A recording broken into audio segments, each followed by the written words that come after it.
Hello, everyone. Welcome to the Imperial Holonet. I'm JID123, I'm Red Leader Antilles. and today we bring a special guest back, Connor. Hey everybody. And we are here to once again talk about The Force Awakens with Connor. So, I'll start with this. Red and I have given our opinions on the film numerous times over numerous podcasts. But Connor, what are your thoughts on the film since last you have seen it, and just your thoughts in general before we begin? I think Star Wars The Force Awakens is probably the third best Star Wars movie, and as time goes on, it might break into my top two, maybe. I think this movie was robbed of a Best Picture nomination at the Oscars, and I am very happy that the American Film Institute made it one of their top 10 movies of 2015. And it was in my top three of 2015. It was between this, Mad Max Fury Road, and Inside Out. And depending on the day of the week, it would change on what was my favorite. So I love this movie, and I can't wait to talk about it. Alrighty. So with that, folks, let's get your timestamps. Put in your Blu-rays, put in your DVDs, and maybe one day in the future, put in your Netflix if that rumor is true. Get your timestamps to 000 and press play now. Mine's probably gonna be a few seconds behind because I always loads. Lucasfilm with no Fox fanfare. I know that was always sad. Wasn't was really surprised when it came on in the theater. Not me because I was like mentally prepared. Like I Well, mentally prepared myself. I mean, the weird thing was I was waiting for the Fox logo, and it didn't come, and so I was like, oh, it's Lucas. So everyone thought it was like another trailer, and then it was actually the film. And it was kind of sad because it's like a part of you's missing without that theme. I remember when this title card first came up, episode 7. I was so happy because I was worried that they weren't going to have the episode 7. Same. I was incredibly terrified of that.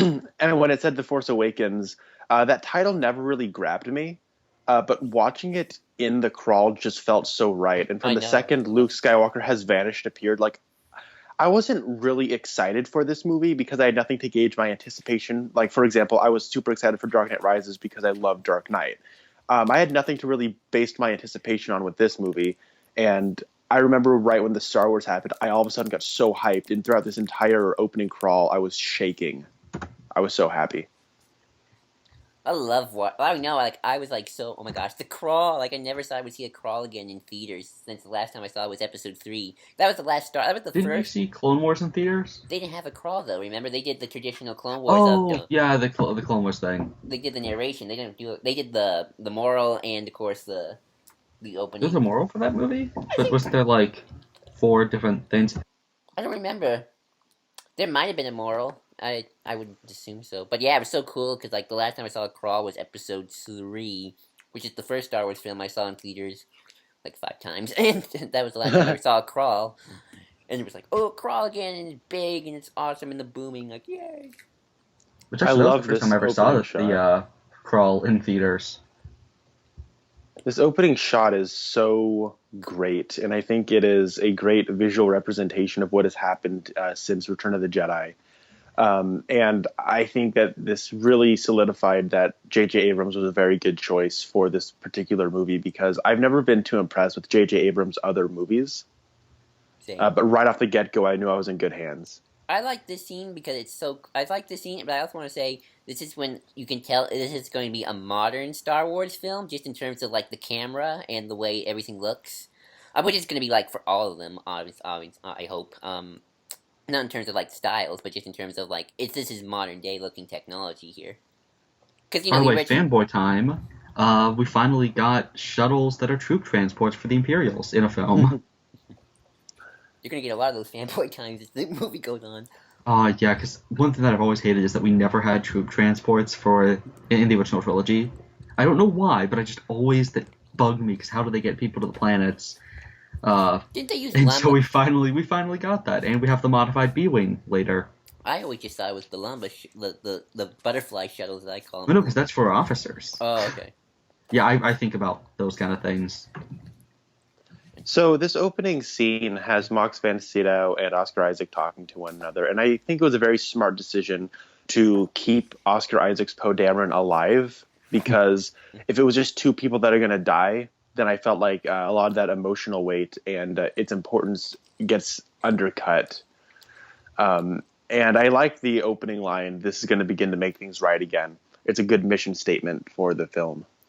The thing about Poe Dameron is that I agree with Red that he doesn't, at least in this film, have a lot of depth, and all that depth comes from Oscar Isaac's performance. But I think like that's why Episode 8 is going to help a lot with his character. By the way, Right, really and stupid moment right here. They open the doors facing to the enemy instead of using the halls as cover. I know that's really nitpicky, but why would you use the hull as cover? I do love actually seeing stormtroopers hit their targets. Oh yeah, these Yeah. stormtroopers like, we're not our old cousin. We kick some I ass. love from this shot, you can just tell all of this is a set, and it's a beautiful set. And the way this camera pulls back, and it uses a Dutch angle, and the Dutch angle is often misused in film, and a Dutch angle is supposed to say that something is not right now. And we can tell that Poe Dameron is not feeling, he's feeling uncomfortable with the situation because of that Dutch angle, even though he exudes confidence. I just love this scene in general. Like, this is my favorite, probably, segment in the film. Just the action, the music, everything's like, ooh, it's get you hyped. So nice little bit of evolution by having the X-Wings have a gun on it, like, that can actually pivot. Oh, yeah. So those aliens are actually reoccurring throughout this movie. On rewatches, you actually notice some aliens in several places. I remember that Fire Trooper was everywhere when I went to toy stores or like Barnes and Noble. They were always advertising that Fire Trooper, and I think he's only in that one scene. Yep, I actually have I think it's a foot-tall version of it. Don't know why, I'm just obsessed with the Stormtrooper design, because we should probably talk about that. The new masks look amazing for the Stormtroopers. Yeah, I remember when I first saw them, it was a very exciting moment where I was like, oh my god, there's a new Star Wars movie, and it's a new Star Wars movie, but it's still Star Wars. And you could tell that just through the costume design of the mask. Although I always love to point out, the new armor always makes them look fat. Like they look. Oh, but that's because they have no neck. I Because the know. helmet goes down too far. I know. I just love making that joke though. They look fat. Oh, also blood. Like this is like. No, we saw blood in episode 4. I don't know if we see it in. Do we No. see blood in 5? No, And we didn't 6? see it in 4. We saw it in 5 when Luke gets beaten up by the Wampa, and as I keep saying, 3 has the darkest is the darkest Star Wars film, because you see a guy freaking how did I word it? Burn into flame. Fried Anakin. Fried Anakin. Yeah. Friedikin? I love. We actually found a bust of Anakin burnt, and it looks amazing. But terrifying. I really like the use of blood because I'm going to get into this a little bit later, but I really love the themes of religion present in this movie, and I think the blood is really where that starts to become noticed. Also, you were going on, Connor, about how you said this is probably JJ's probably. You said something about this is probably JJ's best film that you've seen in a while. I think a lot of that has to do with the fact, and people always telling me this, that I always forget how you pronounce the names. Houtwee and Kurtzman and David Lindelof were not behind this film. You had Lawrence Kasdan. Lawrence Kasdan was co-writing it with JJ at the time. But you can tell that, Right. because you can tell when you get to the Han Solo themes, because Lawrence Kasdan really knows how to write his Han Solo. Well, here's the thing what I think about J.J. Abrams. I think he's really good at telling stories. I just don't think he's particularly good at telling his own stories that he came up with. Sounds like me. And I mean, that's not like a knock against. I don't like. Alfred Hitchcock never wrote a single screenplay, but I think he's the greatest director in history. And I think J.J. Abrams. I'm sorry, I'm being distracted by that blaster bolt getting caught in midair. It's so awesome. But anyways, I think that J.J. Abrams is like that, where he isn't particularly good at coming up with his own stories. I mean, he's better than me, but I think in comparison to like a Christopher Nolan or a Quentin Tarantino or all these other writer-directors, Right. he's not up there yet. But I think as a director, we can tell through this movie, he's really good at playing with other people's toys. Oh yeah, I mean this. He's like reverse Lucas, where Lucas is really good with stories, but kind of sucks at directing. That's true. And you can feel the excitement. One thing I always like about J.J. Abrams is he's very kinetic. He's very energetic with the way he pulls his camera around. Oh yeah, this film. Like I rewatched the film yesterday, and it didn't go as long as I thought it would go. It's pretty quick paced. It is. Here's Phasma. Here's that. I love Phasma. You know, I actually kind of like Kylo Ren's theme. I mean, it's no Imperial March, obviously, but you know, it's Can I say I love the fact that there was no Imperial March in this movie? I was Yeah. sad. Yeah. Although I'm sad because that's my favorite theme. It's so good. They're not the Imperials. They're there is an evolution there, They're the First Order, which whatever that means. First Order. This is very effective storytelling. Like it's not like it's very deep or anything. It's not like it's alluding to anything really deep. It's just setting up the rivalry between these two characters, and it's just done in a very effective way that doesn't really need a whole lot of explanation. Mm-hmm. Until you get idiots who apparently people think that Finn is force sensitive, which I'm fine with him being force sensitive, but people think that that is him realizing that, which is just stupid. I don't It's clearly think so. just him seeing the anxiety. That's Yeah. all it is. Yeah. People read way too far into stuff. Oh, Also, this is a little too much of a Return of the Jedi nod. Oh, But, I love it. I don't. What's funny is that was the first big reference I got onto, and I was like, I bet nobody else is gonna catch that reference. love these Star Destroyers. I love the set design of this movie. I know. It's filmed with a very modern sensibilities, but it has a very classic production style, and I think it blends together very well. What I really like about the Star Wars movies is I know a lot of people say, well, the prequels are older. How come it looks all shiny and new? And what I like, especially when you look at this, is it looks even more crappy than the original trilogy. Like, this world just looks more beat up. And I think Star Wars starts off as this pristine world that just slowly starts dying over time. And Yeah. I think this is... That's one thing that I've never got that in criticism with the prequels, because it's supposed to be that you're seeing a resistance group. Of course they're gonna be physically weak. In fact, something I really love from Clone Wars is they have Y-wings, but with the armor on. So it makes it even more visually appealing, apparent that the Y-wings are somebody else's trash. Yeah. And that really makes it more interesting to see, they're working with pretty much nothing. And even the stormtroopers, their armor and everything is pretty weak. In fact, we even talk about the fact that they can't filter out poisons. Yeah, Power likes to mass produce things. They're not all about making it cool and shiny and pristine. They just want okay, how many TIE fighters can we produce in a day on the cheap? Which I'll get into with the whole TIE fighter thing. Oh, right.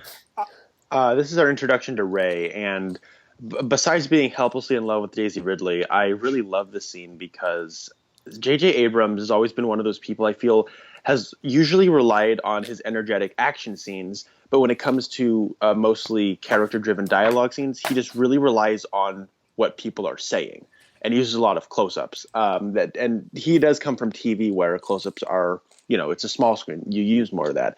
But when it comes to the cinematic screen, like this shot right here, her right below the big engine. Oh, I love that. That's a perfect shot for film. It's cinematic, and this really shows, and especially this scene where she's sliding down the dune. It's a very cinematic sensibilities, and I feel watching him grow. And not only is it more cinematic than what I'm used to seeing from Abrams, this also shows how much he's grown as a visual storyteller. Oh yeah, I love this scene. It's like a day in the life of Rey, whatever her last name will be. Yeah, and I think this is John Williams' best original piece for this particular movie. Yeah. I love this track. Oh yeah. Also, the actually pretty subtle parallel with the speeder is nice. The fact that Luke obviously had one, though it does look weird. Oh my god! Freaking flash drive. I remember seeing this in the shot in the second trailer, whatever it was, and wanting this to be my desktop screensaver or wallpaper, and it never happened because I couldn't find it anywhere, or I couldn't get a screen cap of it just right. Also, that vulture is a great practical effect. It looks real. Mm. I love the sets in this movie and the costumes. There's so much craftsmanship and really good movie making on display here. Oh yeah, I love just watching Rey struggle to get this thing in. See, they actually have that. I love that thing. It's so cool. The little Java thing. Yeah, I have no idea what it is, but I love it. Tito. They're all called Tito. They have this. It actually genuinely cool thing of they have no sense of identity, so the entire species is Tito, and each individual is also called Tito. Is it kind of like a hive mind kind of a thing? No, they just don't have their own names, I guess. Oh, I Is that, see. It's not something that's really been well explained. is that old lady who was with Ray important? I think it's supposed to be. Like, there's a book. No, I think that's just somebody else who she's sitting around. Really, I thought that was someone important. Oh, well. There we go. Look, Ray has action figures. I love this shot with all the ticks on the wall. I know some people would think, well, how did she get all the way up there? But I don't know. I don't care. It's cool. And Yeah. Something I wanted to bring up, which is when I thought about this when I rewatched the movie last night. In the future films, they could go some interesting directions, I think, with Ray's whole abandonment issues thing. Like me and Red always like to talk about, we kind of want Ray to, like, not, if not completely fall to the dark side, like, have temptation with it, like, heavy temptation. And because she's very emotional. And I came up with the idea of maybe someone can convince her that the dark side will stop people from always abandoning her. Like, go that direction. And by the way, this shot just made me love this character so much. Yeah, it's so nice. Because as somebody who is, as you can tell by my username, just obsessed with Wedge Antilles, just putting on an X-Wing pilot helmet, it is just the greatest thing ever. Wedge is probably the most underrated character in Star Wars history. Yeah, seriously. Mm-hmm. Which they wanted him in this movie, but sadly Dennis turned it down. But isn't he always getting recast anyways? So it would have just been funny. If No, it's always. No, it's the same actor in each film. Is it? No, Yeah. he must have Well, put on it's the the same pounds. actor in, there's 2 in episode 4. Okay. Well, because there's fake Wedge, as everyone calls him, because and for the longest time, nobody could figure out who this other guy who has that big nose who talks to Luke really briefly is. Mm-hmm. And, like, somebody brought it up to George, and George was like, I have no idea who that is. He's like, I didn't hire that guy. Like, some random guy just reads Dennis's line in that scene. It's a ghost haunting the set. We finally found him a few years ago, apparently. But yeah, just some random guy read Wedge's line for that one scene.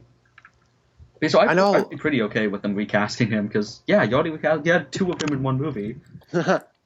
Yeah, so I really liked the scene of her fixing an antenna because I know a lot of people don't like that Rey can just seemingly do everything when they get onto the Millennium Falcon. And I was okay with it because I think just by this visual storytelling of showing a bit of a day in the life of Rey, you can tell that she's very resourceful. She understands how machinery works. She gets things. And just little things like fixing an antenna and cleaning and scrubbing things down. Like, she knows how these things work. And so watching her do those things on the Millennium Falcon feels like a natural extension of that. Yeah, her using the Force in ways that she shouldn't is more of the problem than being able to use tech that, I mean, think about how outdated everything here is outdated. The Falcon's also from that era, so it makes sense that she'd be familiar with that kind of ship. This is a good establishing shot.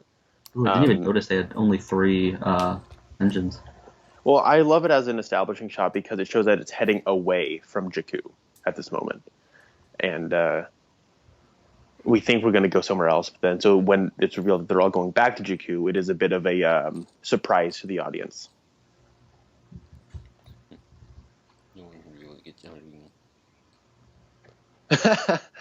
I love Oscar Isaac. He's so awesome.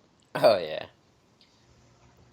I really wish they dealt more with his Force techniques, though, with Ren's, because I'm okay with all the stuff that he does, like the stopping the blaster bolt, because that's just because I mean we see Vader do that sort of in Empire with because it's an actual EU thing called Two Dominus, and it makes sense that he would be able to stop it. Him, stunning people. Mara Jade was proficient with that. It's called Force stun. Like, it's all there. What bothers me is sadly he just falls apart lightsaber wise by the end, which I think would be a brilliant idea to explore in Episode 8, though, of somebody who's really talented with the Force but just has no finesse. Look, at best all. character, Hux. Like, he's incredibly brutal. He's capable of messing with people's minds, but then when it comes to something that requires a lot of skill.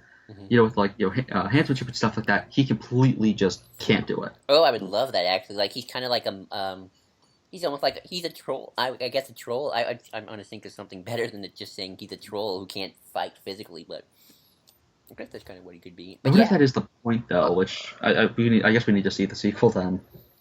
Well, I would just I because of how it could differentiate himself from Darth Vader even more. So Simon Pegg's under that. It's so strange. It doesn't even kind of sound like Simon Pegg. I mean, I'm cool with it, but it's weird that it's Simon Pegg. Oh yeah. Oh, I've Connor, seen videos of CG. I have to ask: have you ever considered dabbling in any of the new Star Wars materials, the new canon stuff? Well, I'm a comic book guy, so Well, there's the I've. Darth Vader comic. I would. Oh yeah, I'm fully aware. Like I own all the trades that are out. I just haven't read any of them. Uh, So like I own the Lando, the Chewbacca, the all the little minis they've put out. I own the two Star Wars trades, the two Darth Vader trades, the Vader Down trade. I just got to get around to reading it all. all right. Well, if you ever want to get into like an actual novel, which they all connect, they're all connected in a way or Yeah. another. Start with New Republic Bloodline. I think that's like a crucial book almost, and before the Awakens probably. Hmm. I really like John Boyega. He's really good at delivering this stuff without feeling like he's overacting. He really brings a sense of panic and history to this kind of a character where this is still new to him, but he still has something of a history. Yeah, I guess the only problem would be he's a bit too contemporary I at love points. this. You need a pilot. I need a pilot.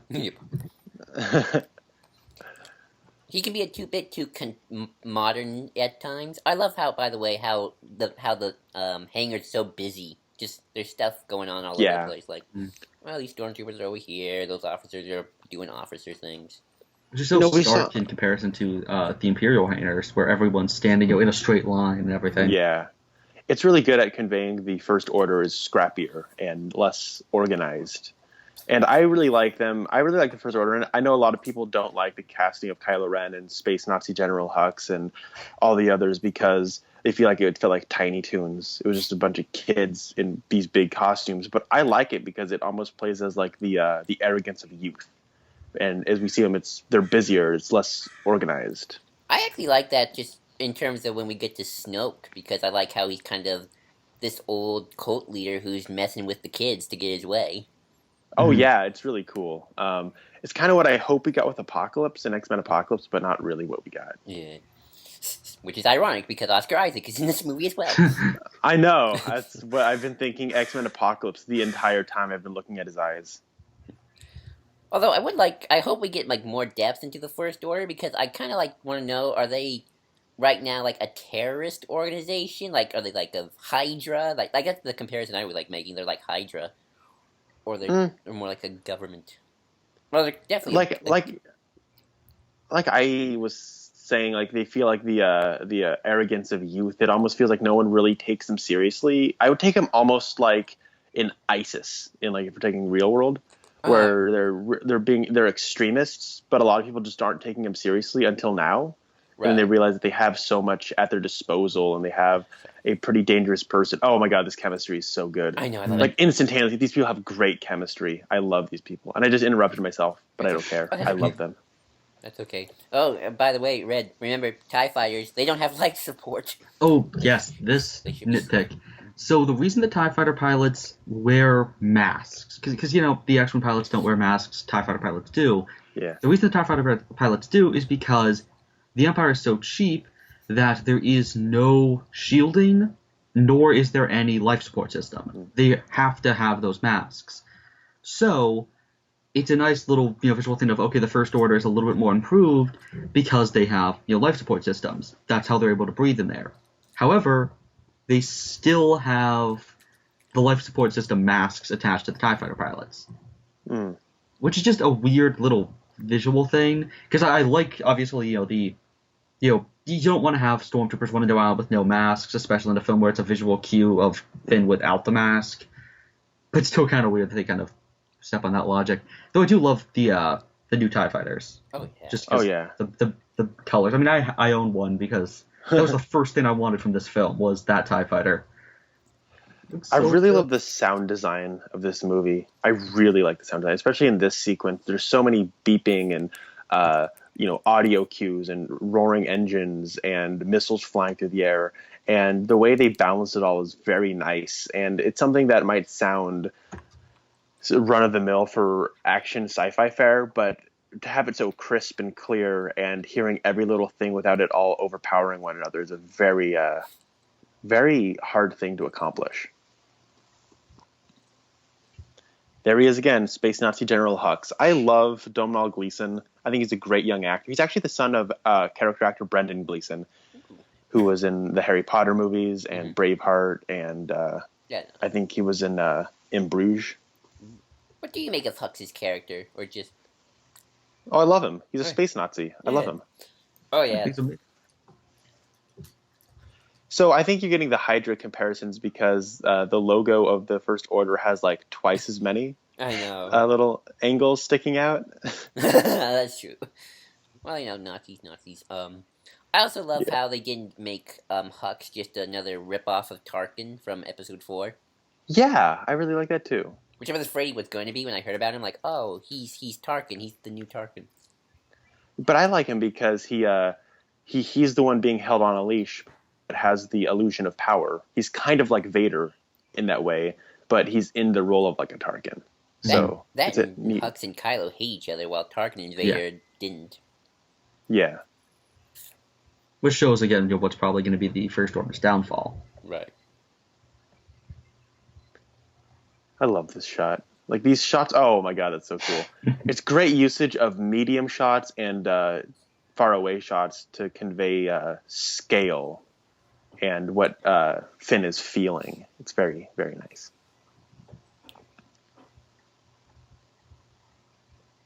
And they're on location. I mean, I know that sounds like faint praise for a Star Wars movie, but after the prequels, it is really cool. Well, the prequels also were on location, to be fair, with all the desert stuff in Geonosis. In fact, that's why they had to recast, I think, 2 different Jedi, and that they looked so different that they had to just be like, oh, those characters died off screen. And so these are completely different Jedi. But then they brought them back later. Yeah, I could feel like they created 2 characters just because they couldn't get 2 actors on set. I love these landscape shots. They just convey the environment so well. And in these like what 30 seconds, we already feel like Finn has been on a bit of a journey, and I really, really like that. He's all hot and sweating. This guy sweats. Yeah.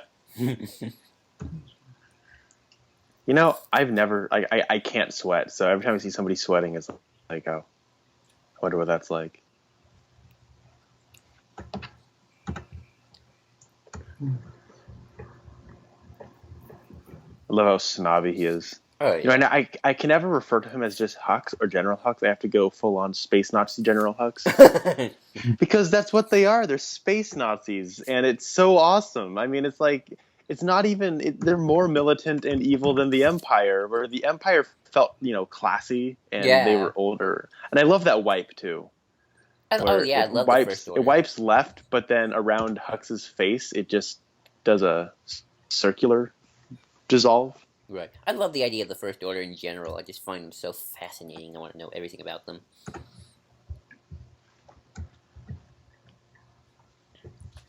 This is a really funny gag. Oh, yeah. Space pig.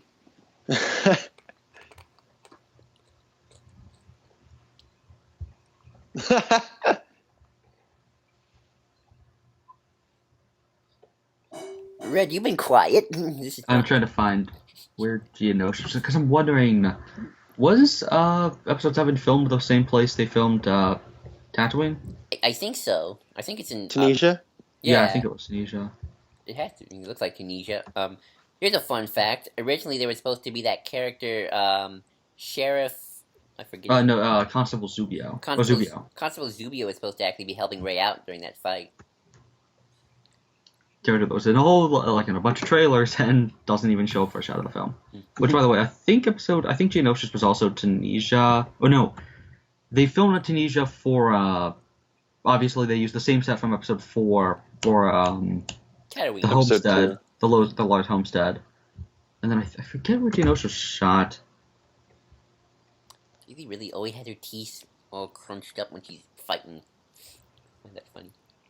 I really like the way J.J. Abrams moves the camera around the set. Oh, yeah. It's good at conveying a sense of place. BB-8's so cute. Love BB-8. I love BB-8. He's made of awesome. I know. I love his relationship with Poe. I really like that Rey has a bit of a C-3PO thing where she can understand what Rey's... Well, everyone can understand what BB-8 is saying. Right. Is it like a different kind of beeping and booping than R2-D2? Or I don't think so. what? I don't know necessarily. I think all droids have the same language, which I like being able to understand BB-8, though it is kind of sad that now 3PO is kind of pointless now that he can't translate R2. I love 3PO. I know everyone thinks he's annoying. 3PO is... I always preferred him to R2. Oh, yeah, I know that's yeah, R2 is always ruining his day. I'm like, I know he's a bit of a stiff, but come on. Yeah. He loses his arm, and R2 now has to be a jerk still. Yeah. I love how debonair Finn becomes. This is what we look like. Some of us others look different. They don't get why he lies about being part of the Resistance. Because he thinks she's hot because she's Daisy Ridley and he wants to woo her. I mean, wouldn't you? I would. Yes, still don't lie about being part of the Resistance. Well, if I didn't think I was getting off of this hunk of rock and I was just lying to get laid, then yeah, I would do that too. Oh no, now the stormtroopers show up. Now you know you're screwed and you can't get out of the lie. One of my nitpicks is I don't like this. Don't hold my hand. Oh, that was the worst. Yeah. Because I don't really dig it because it is a little too on the nose of, see, she don't need saving. She's like Princess Leia. She don't need saving. She can hold her own. And like, I wish they could have done that in a little bit more of a subtle way, more show than tell. Well, they just showed us that earlier. They did, and now just telling us feels very redundant. And the way she delivers those lines, like I don't think anyone can deliver that line without seeming like they're just trying to tell the audience, she don't need no man to save her. So like, yeah, I got it. I like that. I like how she can hold her own, but I don't know. But I do love the atmosphere here, just the chase scene, and then the TIE fighters come in, like, ooh, so good. Yeah. Some air-to-ground battles. Oh. Yeah, and the pyrotechnics are wonderfully captured. I love seeing dogfights with modern day technology. I know, that's really cool. As opposed to someone like a Michael Bay. See, look at that shot. Look at the depth of field. We have the action being captured from behind another piece of the set, so it feels lived in. There's a depth of field, and these pyrotechnics are captured so well in the background, as opposed to like a Michael Bay where it's just a flat shot and an explosion happening. Oh yeah, this is like a constantly moving thing. We have kinetic motion. We have things moving in the frame, and oh my god, the best reveal in 3, 2, 1, bam! I actually my god, I fell for that. I would. Oh, so did I. Oh, I did too. Well, no, the moment they say hunk of junk, it's like, oh wow.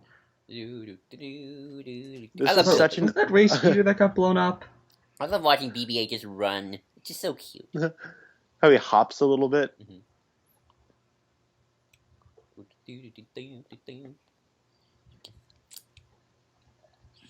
Oh man, when this whole sequence happened in the theater, everyone was like bouncing up and down, and everyone was like getting all giddy, and everyone cheered when the Falcon showed up. I still don't know why they're not just shooting the Falcon, but whatever. It's so cool. It'd be dishonorable to shoot a ship that hasn't picked up yet. The Imperials care a lot about being nice. Yeah. They're being honorable about it. They're going to give him a chance. I really love this action scene, though. It's. I remember watching this for the second time and falling in love with this action scene because it does have that. Oh, what we're trying to figure this out, and there is a bit of the nostalgia trip of you remember them with the dogfight when they get out of the Death Star in the original Star Wars. But the way the camera moves and the way it's the way the camera moves and the way the ship is moving, conveying how the characters are starting to understand how to operate this. It's a very effective filmmaking. Also something very effective was so So by the time they got into the Falcon, I thought this is where they're gonna bump into Han Solo. I don't know why, even though in the middle of the action scene, but I just thought, Falcon or maybe Han Solo's there. He's some hermit, just a hobo living on the Falcon. Yeah, Never got over his glory days. Just like exactly, still living in the tiles. exactly. But by the time we got to here, and I was noticing, hey, where's the classic characters? I thought they were gonna show up, and I was like, if they don't show up in this film, I'm perfectly okay. I like these people. I'd follow them. I don't care about the classic characters anymore. let's just follow these people. They're nice. They're great. That's one of those things. I remember when I was one of the first of my coworkers to see this movie because I work at a movie theater. Right. And I requested that I opened the Thursday that Star Wars premiered because I didn't want to be closing because I was not going to get spoiled. And then they just didn't schedule me that day. And I was so happy. So then I spent the entire day just standing in line while all my coworkers walked by me jealous. And I avoided Twitter like the plague when that. Oh, me too. And I remember when I walked out, they're like, "So who's your favorite new character?" And I said, "I don't know." I came out saying Rey. Oh yeah. Mm-hmm. I think that's the thing though. Like Rey is awesome. She's a very, very good character. Right. But then I also love Finn. But then I also love Poe. But then I also love Kylo. Like, there's so many great characters. And I also love BB-8.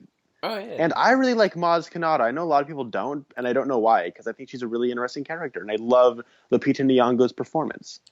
And I think if I've been talking to Red a lot, Red, I think you're starting to really like the idea of Snoke. I think you're... You seem to always get interested in him when we talk about him. If he turns out to be a Sith, maybe.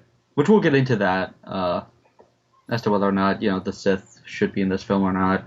I had a weird experience watching this movie last time, because I was watching it and Harry Potter was on as well, and all I could think of was Snoke and Voldemort. I love calling him Lord Snokemort. By the way, why doesn't Finn just go up to the other gunner slot? That's a good question. I always forget. That's something they never bring up. Well, it's flying around, and you see BB-8 bouncing all around and going up and down. It would be pretty it's hard. It's a ladder. It's not like you have to run. But with gravity moving around, it's weird because according to Pablo Hidalgo, and nobody else would have taught this, but he of course pointed it out himself, even though he works for Disney now. Apparently, the canopy or something behind the gunner slot is missing. Like there should be more room back there, but there's an entire section of the ship that makes no sense. Apparently, which I still don't know what he's talking about, but again, that's because I don't, freaking hang out on the set of the Falcon from both movies. Yeah. How would you like to be that guy? Oh, I only hung out on the sets of 2 Star Wars movies. It's like, oh man, that'd be amazing. If he's went through all of them, actually, for all of the episode 1 on, or was it episode 2 onwards? He's got to be on all these sets. Well, he got to meet Ewan McGregor. How cool would that be? Pablo, man. I love the scene, by the way, you talked over it, where they're done and they're like, "Oh my god, how do you do that? How do you do that?" And they're like all happy. Like I love that chemistry. Like it's so cute. This guy takes off his hat. It's like, poor guy. Just the slow turn. So pissed. I really like this because it conveys that he does not want to. He can't. He's not killing anybody yet. I don't think he's really going. I mean, he killed the one dude on the planet, but with his lightsaber. But he's not going to he's not Darth Vader. He's not going to kill officers that fail him. Mm-hmm. He has some sort of allegiance to them. Like he's like a peer of theirs. He's not a superior. At least he doesn't see himself that way. Well, importantly, he isn't, because that's why he's not technically part of the First Order. That's why Finn and Hux and Phasma hate him. Yeah. Because they have to be, pretty much his bitches when he's not even part of the group. Here's a fun fact. I guess I'm going to spoil a book here for you, Connor. New Republic Bloodline. But if that book is true, Kylo Ren has only been evil for a good 6 to 5 years at most. It has to be about 4. Because by the end of the book, it would be 4 years. Okay. I'd buy that. To reference a movie that has nothing to do with Star Wars, I'd buy that for $1. I guess a credit in this case. I really like I love this gag because you can totally buy it as both a thumbs up or a bird. I so saw it as a bird. In fact, in the theater, I genuinely, like, my jaw dropped. I was like, when we got out, I was like, wow, they actually had, the bird in a Star Wars film. And it wasn't until I got home, like, it wasn't until, like, a few hours later when I was talking with people on a forum till somebody said it was a thumbs up. I was like, that was a thumbs up? I know, I like, legitimately thought from the bottom of my, just full-on thought that BB-8 had flipped off a character in a Star Wars film, and I was in love with that. I know, like, dang. Yeah, I liked it too, because, like, in the theater, it was torn because it was simultaneously, ha, ha, ha, ha, and other people going, oh! And so some people saw it one way, other people saw it the other way. I think the prevailing theory now, just in general audience, is that it is a thumbs up, but I think you can read it both ways. And it's really funny both ways. I think we need in the next film, like, BB-8 to do that again, but, like, clearly angrily, so it's definitely he's flipping him off. You can do that to Kylo. We can't say the F word in a Star Wars film, so we need at least, the bird. Just put it under a red light, like this shot, so you know his intentions aren't good. You can do that to Kylo. That's what I think. Here comes this scene. So, Connor, I gotta ask, this whole Han Solo scene, do you think it's kind of pointless? Or at least too long? So, this is where probably one of my only things I don't like about this movie is I think it's very well made. It's very energetic.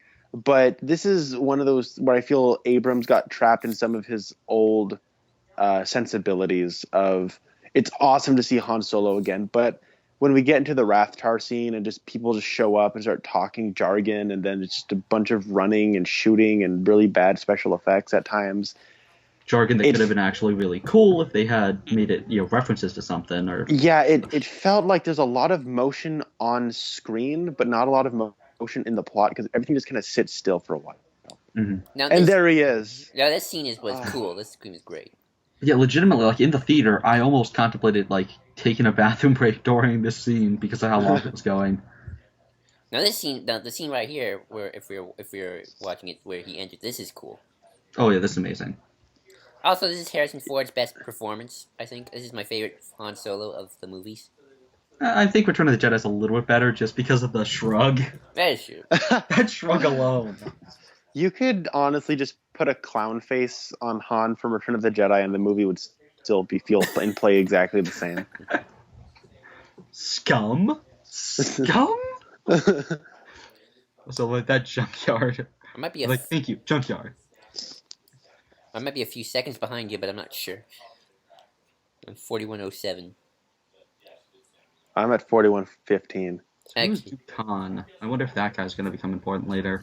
Duquesne. Okay, whatever. I'm not paying attention. Yeah, maybe he'll be like the Jabba the Hutt character. Though I really wish, some of this, random jargon could have been cool if they had mentioned like the Black Sun or something, because that would be, setting up continuity stuff or stuff. But it feels like it's trying to recapture the fact that we didn't know who Jabba the Hutt was in Episode 4, when you don't need to, because Star Wars has evolved for 30 years. We have a bigger fandom. So you can do continuity stuff, and you can have people know what certain things are. Right.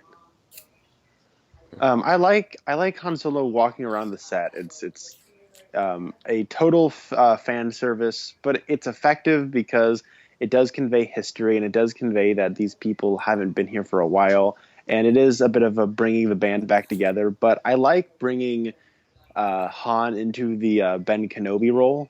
But he's not Ben Kenobi. He's a completely different character, and this does feel like a natural extension of who he was in the original trilogy. So I really like just the switching around of roles people are playing. Rey is in the Luke position, but Rey is completely different than Luke. Han is in the Ben Kenobi role, but he's totally different than Ben Kenobi. So, and I really like how this guy has a son named Ben. It's very smart screenwriting. Dunk.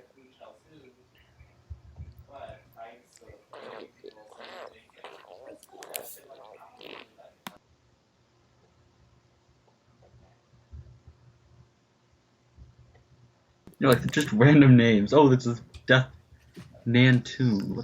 Like they're just mentioning random planet names. Cube, I do love Trillium Massacre. Like the Trillium Massacre who's King Pra, and I don't think we're gonna get references. Or we're probably not gonna flesh this stuff out for a long time. That's kind of disappointing. Well, that's why we have the new expanded universe or whatever it is now to really tie it all in now. But the problem is they're not doing stuff in that era. Yeah, but remember, can you imagine how awesome it would be just sitting around a table coming up with crazy, wacky names to put in a Star Wars movie? Oh, that'd be so fun. Yeah. Especially if we can come up with cis names. Imagine all the cis... Oh, wait, we'd be terrible at that. We couldn't even come up with our own cis name, Red. Oh, God. Although I do get the good line of, tell that to Conja Club. I love this. The plan. Hey, look at it's Topher Grace. He looks like a young General Zod from Man of Steel. Oh, wow, he does. He gets the haircut and everything. I'm really shocked Han didn't, randomly snap his neck. If you destroy the Falcon, you destroy Conja Club. What kind of accent does he have? I think it's Scottish. Scottish? Okay. Yeah, I think it's from a specific place. I forget. Somebody actually did a whole thread about him on a forum. Will he show up in episode 8? I love those masks. Oh, they're so cool. This felt a bit gratuitous to me, though. Yeah. Just having everyone show up and just spewing. Remember when this happened? Remember when this happened? It's not even reference to things we know.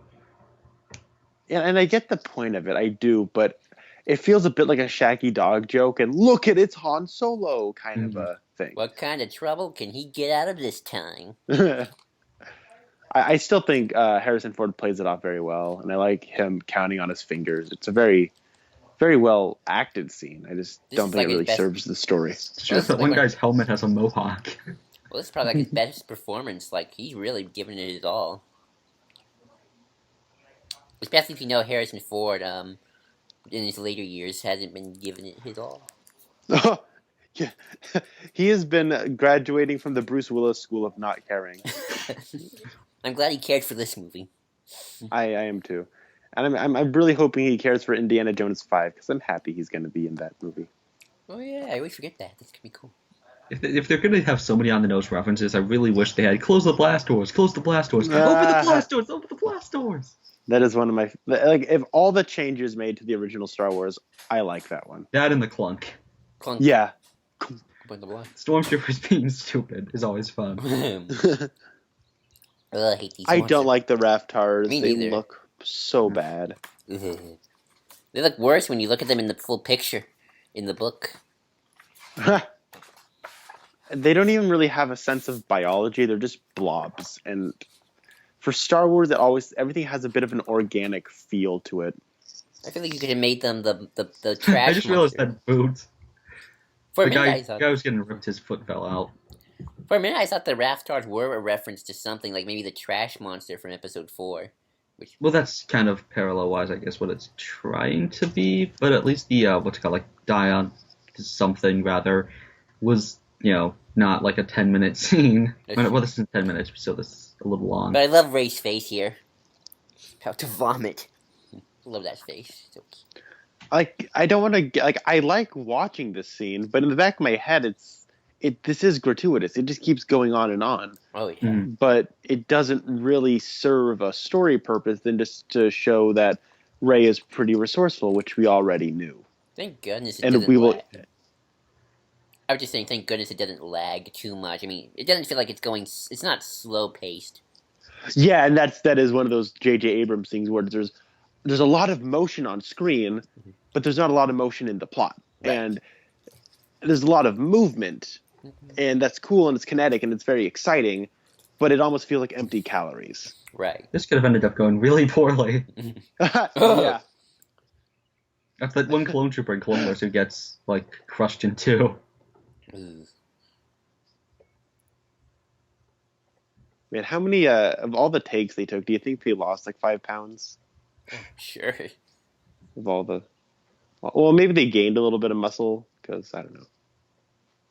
Hey Connor, did you ever find it weird that Han never got to use Chewie's bowcaster? I like it as a running gag in this one I know. because because it's one of those things where when I was a kid I'd always draw oh Chewie always has a bowcaster, Han has a little blaster, and that's Chewie's bowcaster, that's Han's blaster. I never thought of crossing the beams, so to speak. So or streams. I've never seen Ghostbusters, so I don't know what Streams. the exact line is. But streams, okay. I never thought of crossing the streams, so I know I'm the one person on planet Earth who has never seen Ghostbusters. But it's really weird that here and in the movies, Chewie has a red blaster bolt, but in all the EU stuff and like every video game, it's green. So it was red in the movies. I knew it. Yep, it's really weird because it changes depending on the thing. Maybe he just found a maybe he just found a Ball. like an Imperial bowcaster lying around for the video games, and he's like, whatever. Actually, it's funny because the Imperials actually fire red blaster as well, and so do the Rebels. They don't do the blue-red thing till Clone Wars. I love this. Hyperspace. I love it. Really? No, I don't get how they would go to hyperspace with there's a shield active. Wouldn't that tear the ship inside out? Something. I love the wipes in this movie. They're so classic Star Wars. Starkiller Base. And here it is. The thing I need this to make sense. I need an EU book to make sense of Starkiller Base. I love Starkiller Base. Oh, really? I love it so much. Really? Just how it looks? No, I just love it on a thematic level. I could go into that now, but we have Snoke. So yep, here's. What do you make of Snoke? Who I did not expect to see this early in the film. Oh, me neither. I remember talking with a friend of mine after we watched this, and he's like, "I don't like how Snoke is just a stupid big alien." I went, "But he's a hologram." He went, "No, he's not." And then we watched the movie again. I went, "Look, he's clearly a hologram." He goes, "Oh, I like Snoke now." So, I really like this because this is tying back into the religious things. He's an idol. He is this statuesque thing that he's perceiving. He's projecting himself as this big cult leader that needs the individual. He's exploiting the individual and the youth. And the youth. And it is this whole thing is shot like a chamber or some kind of sanctuary a place you would pray, with the idol. Which is why I hate that this scene this entire place gets destroyed, because I really wish we got more of this location. It's a really cool set. And talking with that friend, he's like, I don't like how fake Snoke looks. He doesn't really blend into the environment. He looks CGI. And I went, yeah, he does, but he's a hologram, so it is kind of forgivable. I like that. Yeah, they'll probably work it out better in episode 8 and 9. I heard a interesting behind-the-scenes tidbit that apparently the concept was that Snoke in his younger years was actually supposed to be really handsome before he went to the dark side, consumed by the dark side. For his species or in general? In general.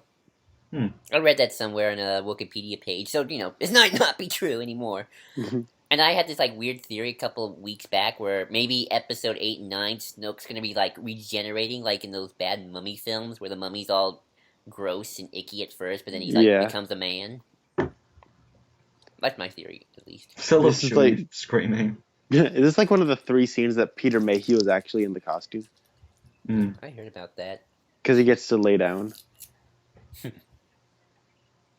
No offense to Peter Mayhew. He was in pretty poor health when they were filming this. I'm surprised they brought him back for episode 8, even though his replacement's still doing a lot of he isn't back yet. Oh, okay. It's very likely he won't be doing that film, save for maybe the voice. That's sad. I always like having Peter Mayhew around. I know you never see him, but I like Peter. Yeah. He goes back for everything. He did the, not motion capture, but acting for Clone Wars, even did the voice there. He really loves playing the role. Oh, he did Clone Wars, cool. Also, that's really on the nose. Yeah. That reference. That and the training ball. I think the desk is. I don't think the training ball's that bad. I mean, he just picks it up and he throws it away. Pretty quick. Well, I mean, I'm kind of with Red on this one. I do think it is a little on the nose because he just makes his face oh, what's this? And then he throws it away. It's not like he just pulled it out and wasn't even looking at it. He just has to pause. Yeah, he looks at it, points to it, wink, wink. Yeah. Do you know what this is, audience? Yeah. That's where I guess that's kind of another problem with JJ. He kind of does the whole greatest clips of his. That's the thing with his movies, the greatest clips. Star Trek '09 has it a lot. Well, with Yeah, Star Trek '09 though, that it spits in the face of a lot of Star Trek. Yeah, At least this is a good Star Wars film. that's true. That film's not bad, but it's not a good Star Trek film. I mentioned earlier that I don't particularly like it when J.J. Abrams is coming up with his own stories, or he gets Damon Lindelof or Kurtzman and Orsi to write his stories, and I say that he's good at. Yeah, and I say that he's always good at playing with other people's toys. I don't think Star Trek '09 and Introductions constitute his other people's toys. It's like he's making his own versions of other people's toys and then playing with those. Yeah. The Force. But the difference between like a greatest hits reel and something like this is this has a story it's telling. Right. There's And new stuff. there is fan service, and as a fan, I feel serviced. But yeah, it is telling a story, and there's a real sense of melancholy. And I really like that the Han, Luke, and Leia are never on screen together, because it does lend more meaning to that final shot of Jedi. Yeah, although I was kind of sad because I kind of wanted to see them together just one more time, but oh well. Yeah. Well, I mean, apparently Harrison Ford is going to be in Episode 8, so we might get a flashback. Oh yeah, I always forget that. There will probably be a flashback of about yelling and crying and whatnot, but man, it's like the last time we see them, like he punches Luke or something. Oh god, they will probably do that actually. Oh, like the last time they saw each other, they were yelling. Oh, it's gonna just make the death even worse in a good way. Will. Like, they didn't get their happy ending ruined. Oh, here's something, Connor, I wanted to ask you. So I was watching what's his name, the Angry Video Game Nerd, doing his little shtick about Force Awakens, and he brought up something that, well, honestly, it's like this with the books too, but he kind of was hesitant about Episode 7 because he didn't like how it kind of ruins that perfect ending of Return of the Jedi, and I'm just curious if you had that for at first before you saw the film. Like as an EU fan, I've seen the continuation of Jedi, so plenty of time. Yeah, and I'm not an EU person, but I just think from the conceit of having an Episode 7 that I don't think it takes away from the perfect endingness of Return of the Jedi, because all the characters are fulfilled by the end of that for that period of their lives, and jumping ahead far enough into the future, showing how much their lives have sucked since then, is just necessary for telling in Episode 7 to begin with. Right. So, especially when it takes place so much later. Well, the thing about I've heard people say about Episode 7, and I kind of agree, is that it's not really a direct sequel to Return of the Jedi. It's more of a new beginning that's Episode 7 as well. And I like that. I really like that. I hope we don't have any more main Star Wars movies after Episode 9. If we could just have a trilogy of trilogies, I'll be happy. That's interesting. And then, I don't know, make a trilogy of Han Solo spin-off movies, make a trilogy of Rogue Ones, and then make spin-offs of those spin-offs. Just expand this universe. Make that fun. Old Republic trilogy again. Probably, yeah. So, I really like Han Solo's style. He just gives him a blaster. It's like, what did you say? I'm not gonna need this, and he goes, yeah, I know.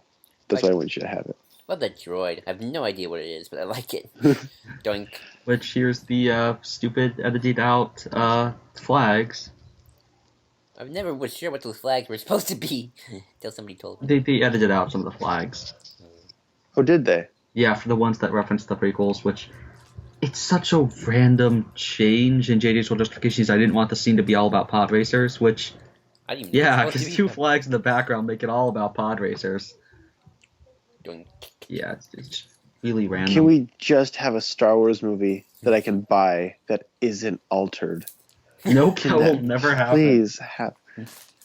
Yeah. I mean, with Episode 8, they're probably going to make, the tiniest little change, like that, Space Horse that we've seen on set, Oh, its tail's gonna be slightly different in the final cut. I thought you said space whores. You did. Oh, what? Whoopsie. No space force. Oh god. Well, if you go to I, Rylos, you know. No, dude, don't even make that joke. That's horrible. I do she's like got the right idea. Maz is actually, I think, the best CGI character. Like, I know people say she wanted to be, she should be a puppet, but I don't know. I think Maz is pretty good for. She's the best. Like puppet isn't like controlled by somebody else. I was like, what? I really like Maz, and I think the reason I like her is because of Lupita Nyong'o. When you think performance capture, you always go to Andy Serkis, and maybe you'll say Toby Kebbell because of that one.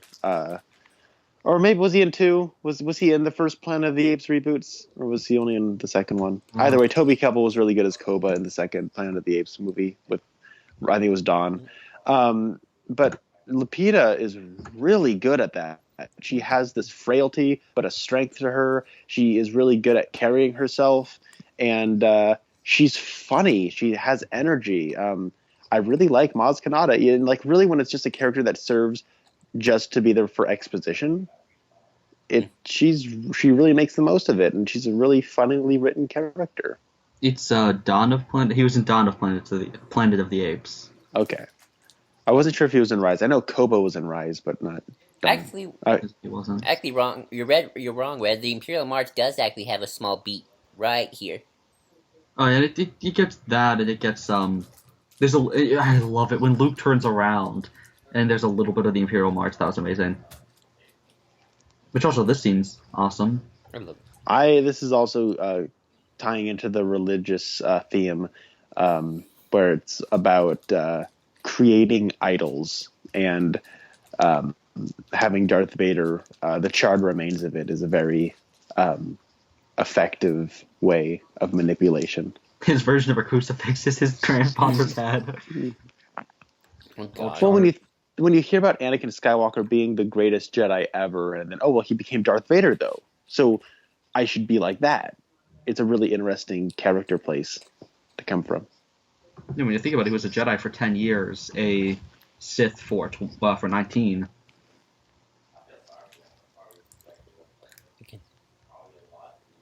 Plus, of course, his parents apparently lied to him about everything. Like, they didn't tell him that Vader was his grandfather, and then he found out when it got revealed publicly, and so being lied to by everyone probably would make him be more defiant and want to learn, and then, have no cap to that knowledge. Yeah, he found out in the worst way possible. Public scandal.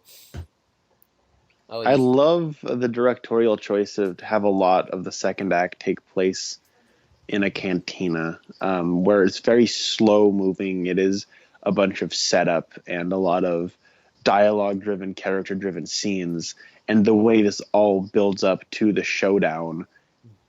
I know a lot of people, when they go to the movies, they just want every scene to top the next and to top the next and to top the next. But really good screenwriters, and Shane Black talks about this. Shane Black, who of course wrote The Nice Guys and Iron Man 3 and Lethal Weapon and Kiss Kiss Bang Bang, great screenwriter, talks about how every comedies nowadays are just punchline, punchline, punchline, punchline, punchline. And by extension, every single movie or like action movie has to start big, continue big, and end big. What he likes to do is you'll have your big moment, it'll come back, it'll reel from that, and then it'll build back up to an even higher point, and then go back.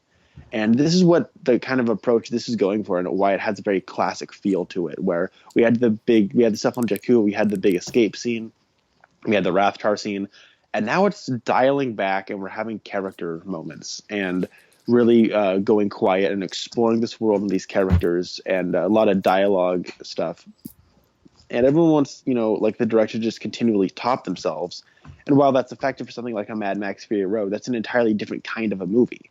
So this movie, I really like that they have it's filmed and has the sensibilities of a classic film, like the original Star Wars, and I really like that. Right. Who's the girl? We never find Which that seems like Han knows, which we'll get to that after this video. Which, by the way, apparently one of the clones from Clone Wars, Tup, is on these guys' ship. because they apparently found him in cryo-freeze in a short story, and so there's a clone that Finn almost meets.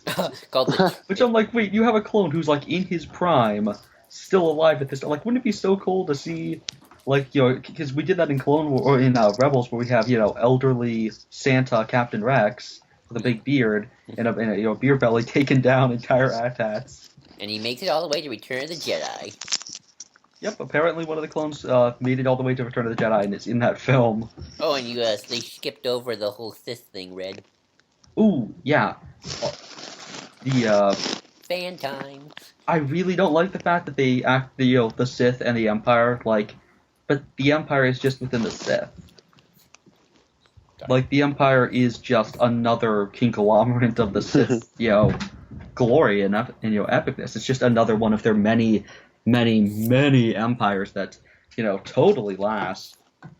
Actually, the Galactic Empire actually managed to outlive the Sith for a while. They separated themselves. At least in the old stuff they did. Yeah, but in the end, right. Rey ended up winning. Yep. So Finn has his blaster. Keep that in mind. Right. He has a blaster. Yeah, Rasco explained this in depth. Which apparently there's a deleted scene that explains it, and what really sucks about the deleted scene is it's not the full scene, and the full scene has Maz using the Force, and I really want to see that. When we first saw this, I thought that Maz actually had a little kid kidnapped. Oh, really? I was like, wow, she's kind of horrible. Then she really is the Yoda character of the franchise. Maybe I love Maz because Yoda is my favorite fictional character ever. Maybe that's it. I love Yoda. He's my favorite. I always thought there was a guy in a wheelchair at the end of that hall for some reason, just the way it looked. Just some random guy sitting Just there. walk into X2. There's like a little kid who's like trying to get in his mind. There's a scene right beforehand. Did anyone think that maybe it's just because John Boyega is shorter than Daisy Ridley, but he kind of reminded me of Kevin Hart because he's so short. Maybe. I wish there were some more references here. By the way, Connor, do you think this film relies too much on mystery?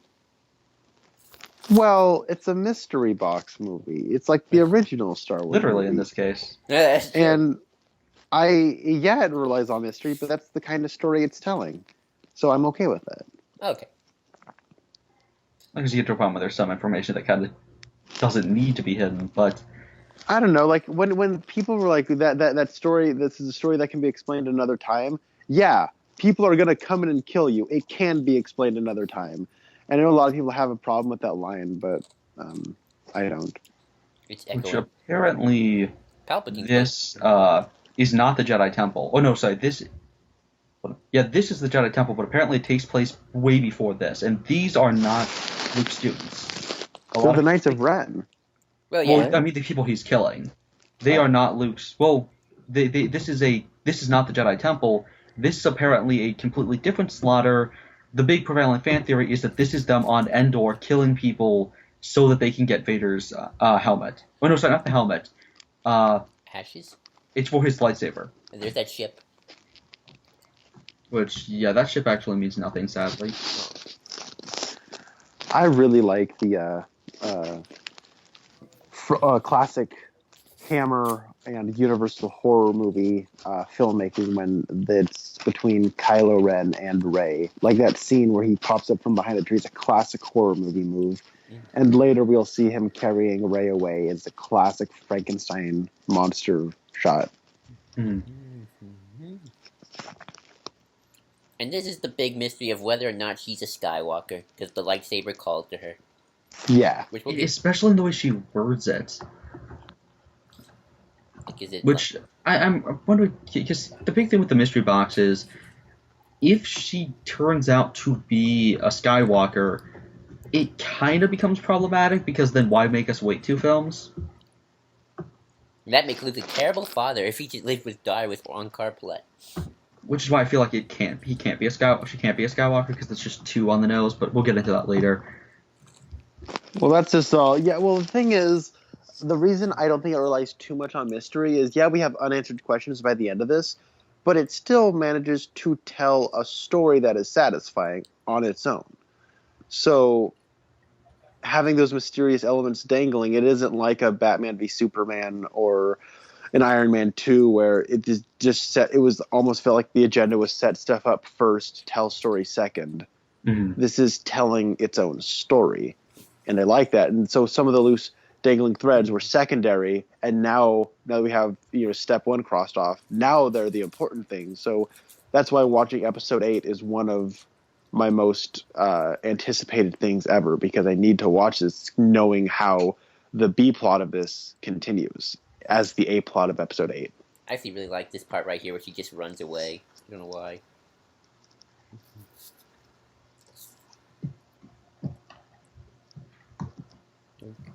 Oh, Starkiller Base, how I love thee.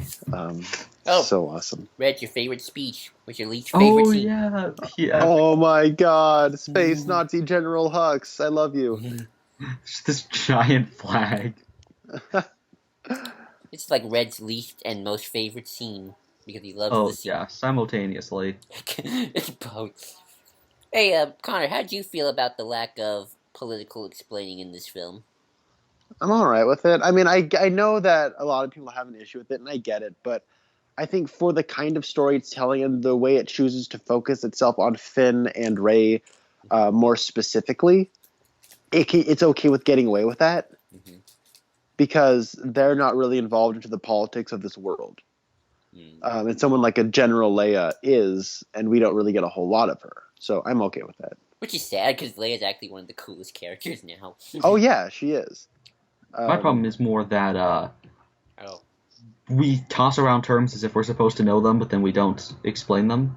Like, I don't care about the political stuff necessarily as much. I just wish they actually explained what the First Order was or what the Resistance was in contrast to the Republic. It could have just been one line. Like, it could have been so easy because Rey knows what the Resistance is. Wouldn't it have been better if she had heard those terms, just didn't know specifically what it was, and just asked Finn, what's the Resistance? Or like, I've heard that term, what does it mean?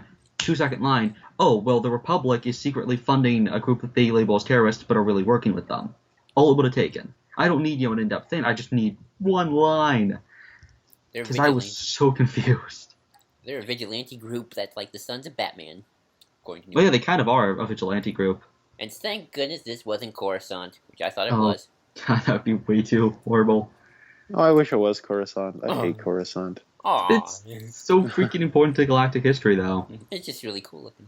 I love it. Oh, but... Also, you blow up Coruscant, you lose the Jedi Temple. Oh, yeah, that's true. Yep. They already lost the temple in episode 3. It's still... Well, apparently, actually, Palpatine remodeled it. Yep, it's his palace now. And he wanted to... I can just see Palpatine with a level and like a table saw, just like remodeling it in his Sith robe. Hat on over his hood. Yeah. Do it. I really do want to see Coruscant again, though, just because because the thing about Coruscant is, it's so important in the prequel trilogy. It'd be cool to see it. But now it would be 49 years later. Wouldn't I really think it'd be interesting to see what it's like, just see it kind of wrecked and destroyed, or like really, really, like everyone there just kind of crapped on. Oh yeah, it's Imperial capital, man. It's like the Berlin. Except for now the New Republic has it, because the EU does this really well, even before the prequels happened, using Coruscant as kind of the embodiment of everything, great about the Republic, and, the Republic taking Imperial Center back. And so it gets destroyed several points in the EU, and it's a really, poignant, this is the home of the Republic, this is this, shining, beautiful place that's supposed to represent all the, strength of the Republic, and, the Vong just wreck it, and, or in some points, the Empire comes back, and they have to make a deal with them, and, it's so cool to have a standard location for your, and I kind of hope maybe in this trilogy we'll get that as well. Maybe the Falcon is kind of that place. I love this, but because again, like in episode 3, it's really poignant to have Coruscant being lit much darker and showing the temple being on fire, And I really want to have something like that in this trilogy, kind of a visual, like a singular place that you see in every single film that slowly either gets worse or better. You mean like see the Falcon get destroyed? Yeah, like I really want to see. Well, not destroyed. Do you guys want to see the Falcon destroyed by the end of the? No, Exactly. no. It'd be horrible. But I really want to see the Falcon be like the Jedi Temple, where episode 1 it's all beautiful and bright because you're seeing it at the end of the film. It's this big yay! Now we're finally in Republic space. Episode 2, it's darker lit because there's an oncoming darkness. Episode 3, it's on fire and there's a bunch of children's dead bodies because Anakin's a psychopath. So it'd be cool to do that with the Falcon. Where here it's all big and yay! It's the Falcon, and you'll keep doing that. That'd be cool, actually. It makes the lightsaber would be that consistent thing in the original trilogy. It is Excalibur, at least according to. Well, yeah, here it definitely is. Yeah, and the Excaliburness and it really does go into the overarching themes of lineage that are present in all the Star Wars movies, and also ties in, calling it Excalibur is a bit of a mythological illusion. By the way, Finn, what happened to that blaster you had? But well, and then so going. The reason I like Starkiller Base is there's a lot of mythological allusions to read into and how it relates to the original Death Star, and that is also tied into the whole Excalibur and that kind of a mythological allusion. So, and I don't think it's that much of a stretch of the imagination to connect mythological and Star Wars myth and Star Wars, because they are pretty tied. Oh yeah, definitely. Probably my favorite action scene in the movie. I mean, look with myths and Star Wars. I mean, look at just Palpatine's office alone screams mythology and whatnot. Statues and everything. And I mean, we even have in-universe mythology with the there's a mural in Episode 3 that is taken from an Old Republic thing, the Great Hyperspace War. Oh, really? Little cool things are just what I live for, pretty much. Does it make sense? I love that, though. It's like he has this mural of the Republic, fending off, or the Republic's darkest hour in the Great Hyperspace War, and of course everyone else probably sees it as the Republic, how what happens if you don't protect the Republic, and he probably sees it as, oh, we came so close. By the way, I really love the heavy troopers, though I don't know what those things on their chests are. Here comes. Oh my god, I love the Apocalypse Now imagery, even though it has this movie has nothing to do with Apocalypse Now, but using that classic wartime footage is really fun to incorporate into this movie. We saw it earlier with the TIE fighters coming with the sun setting behind them. Does it bug Connor, did it bug you that there are only X-Wings and not the other variety of ships? I don't care. Really? It's awesome. Look at him. I mean, we're about to get one of my favorite shots in the movie where Finn's just watching Poe Dameron take them all down. It's great. Oh, that scene right there. So this is way too OP. How did he shoot that precisely? Because he's Poe Dameron, damn it. I love Poe Dameron, but it's really kind of sad because then you're never afraid for this guy. You almost need to get him hurt in Episode 8. Also, I love the way that trooper's dead body fell. Oh my god, I love this shot so much. Such a good tracking shot. Let's have some. I was I could not breathe in the theater during this shot because, again, as a Wedge Antilles fanboy, this was freaking made for me. Oh, I can't wait. I remember right when he's more excited for Rogue One. Right when he says that was one hell of a pilot, I turned to my brother and went, that was one hell of a shot. Yeah, that shot makes me even more excited for Rogue One. Oh yeah, I like Gareth Edwards as the director, so I'm excited to see what he does. I can't wait to see some of those just trooper on trooper battles. No Jedi, no Sith, just some troops. Oh, I guess Vader will be there. Oh yeah. Yeah. It'll just be him dominating. Also, I love how he's slowly just walking. Yeah. This scene is very reminiscent of the Dagobah scene, where Luke is fighting the Vader. And a little bit of the scene in Empire when Vader's walking through the corridors. Yeah. I love how they do this effect. I don't know if they just got Daisy Ridley to just like mime this, but I seriously wonder that because I don't know if it's like because it kind of looks like she could be, but there's obviously some digital altering with her hands and stuff. But I really like the way they do it, and again, the use of a Dutch angle right here is very smart. I like how it starts off as a standard wide shot, and then it becomes a semi close up Dutch angle. I wonder if what was I gonna say? That I guess what was I saying about the Lightsaber? Oh yeah, how does that not burn her face? I don't know. No, you were saying how Kylo could be like totally gifted in the Force, but yet he stinks at lightsaber combat. Oh yeah, I really hope that comes to fruition. Also, again, differentiating him from Vader, he takes somebody prisoner, which Vader would probably just torture them on the spot. I guess now is a perfect time to talk about Kylo Ren's lightsaber because I love it as both of a. Oh, first off, this shot is amazing. It is Frankenstein carrying the girl to the fortress. Oh my god, I love it. I love Fonz's expression. Also, Finn picking up a stormtrooper blaster makes a lot of sense. I like people in the middle of a fight actually picking up guns if they don't have one. I know it makes you. It's what you would do in a fight. Exactly. Especially with an E11 because that's so much easier to wield. That's what I do when I play Call of Duty, or you used to. I love you. So, but talking about Kylo's lightsaber, it ties into the whole lineage thing where it looks like the standard depictions of like Excalibur, and it's him trying to forge his own Excalibur. Mm-hmm. Just same way that Anakin's original lightsaber is the Excalibur of this movie.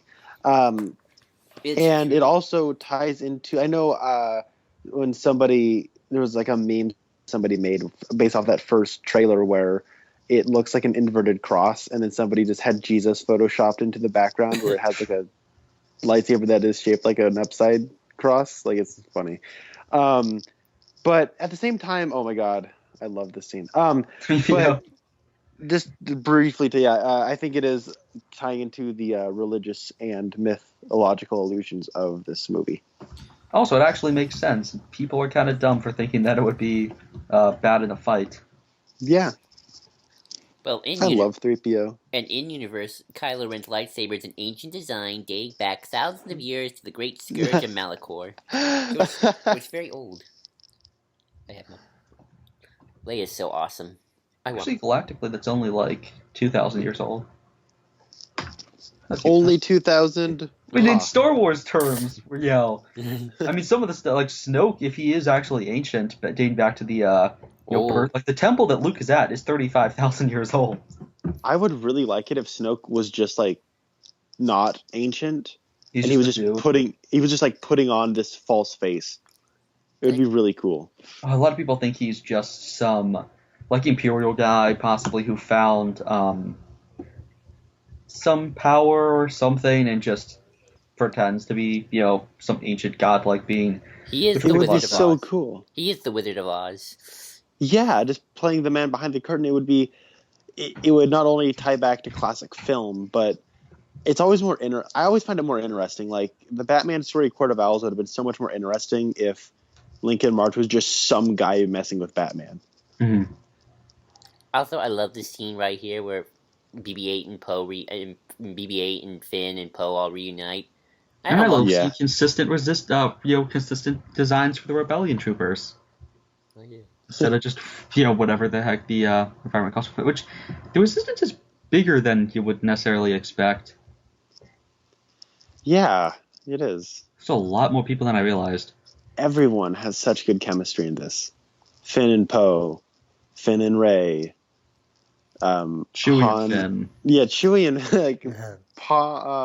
Han and all the other new people, Han and Leia and whoever she talks to. Like, they got the casting so perfectly in this movie. I really wish this film was a little bit more. Well, I get why it's not about the Resistance, though. Sadly, they cut a lot of scenes that actually did have to do with like Leia talking about stuff. Like they explain Poe getting back is explained in a deleted scene. The like, and in fact, that's why I'm so upset with how, they use terms about like the Resistance and Republic without really explaining what they mean, but they act like if we should know because there's a scene that's like 1 minute long that explains everything. I love Chewie as a ladies' man. It's so cool. It adds something that wasn't there before. Did I really hope Episode 8 is all about the Resistance? Yeah, I would like to see it more as like a Luke and Rey piece. But I think outside we know of there's Luke and Rey's plot, and then there's Finn and KMT, and then Laura Dern and Poe's plots. Laura Dern's in this movie? Oh yeah, Laura Dern's gonna be in Episode 8. Oh my god. She's gonna be hanging out with Poe the entire time. Well, sign me up for that. Laura Dern was just confirmed for the Twin Peaks revival, so Laura Dern is still getting work. Well, there has to also be a Kylo plot, too. Well, that's probably just going to be the Luke and Rey plot. Sure. So I think the implication seems to be that film will be pretty involved with... It's like we're going to get... Because my problem with the... Not a problem with the original trilogy, but something that always, made me sad was that we never fully got stuff with the Rebellion. Mm-hmm. Like, they were just kind of a means to an end for the plot. And thank goodness for Rogue One. And I really hope the Resistance doesn't end up just being the excuse to get more ships and stuff like that into a fight, and actually kind of we talk about what that means a little bit more. And I'm okay with that, because what I like about Star Wars is that they're character movies before they're plot movies. Mm-hmm. And I find these characters' journeys more interesting than just people fighting each other. Yeah. That's just me, though. Well, what I mean, though, is what the Resistance itself means, like, to those people. All right. Because, like, because the thing with the Resistance is they aren't, just the Rebellion. Because they are a, resistance group that is against even the Republic in a lot of ways. So, that's really interesting to explore, that you have...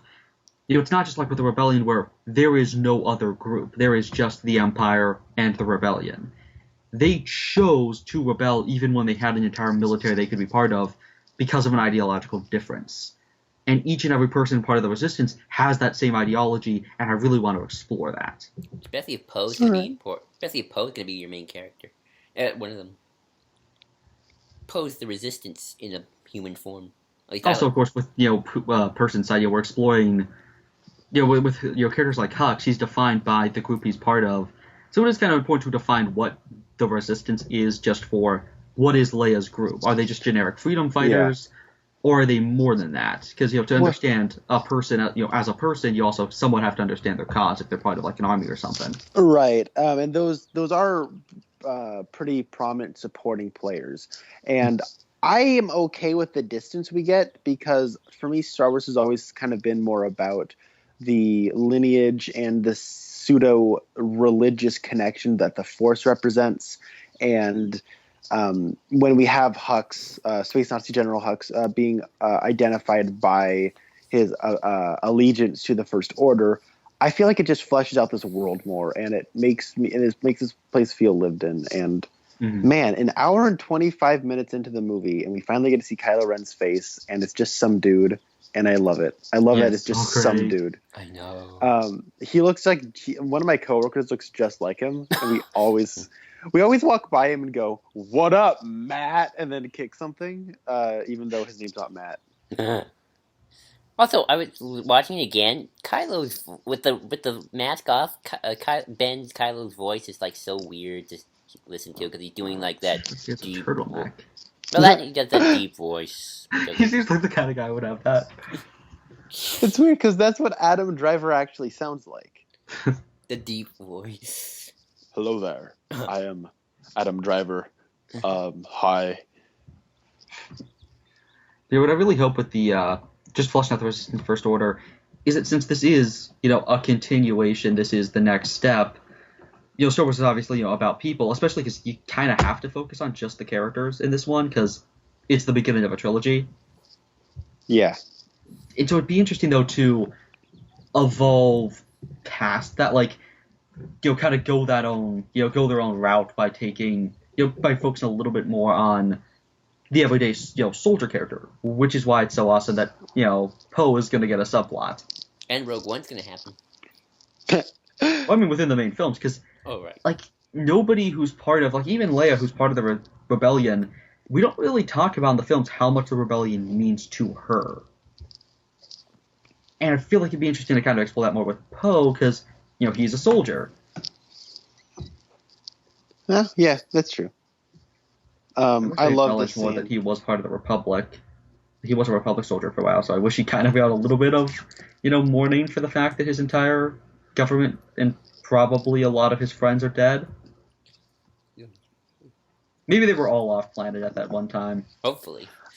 I love this scene because it's just like, once again, turning things on their head and exploring that. We have Rey, who is very emotionally driven, and that is something that has generally been associated with the Sith. And we have, but she's, on more of a Jedi side of things. And then we have Kylo Ren, who is just obviously not the most talented, gifted Jedi, but Force user, but he is so determined, and he's trying to discipline himself and tried to work so hard.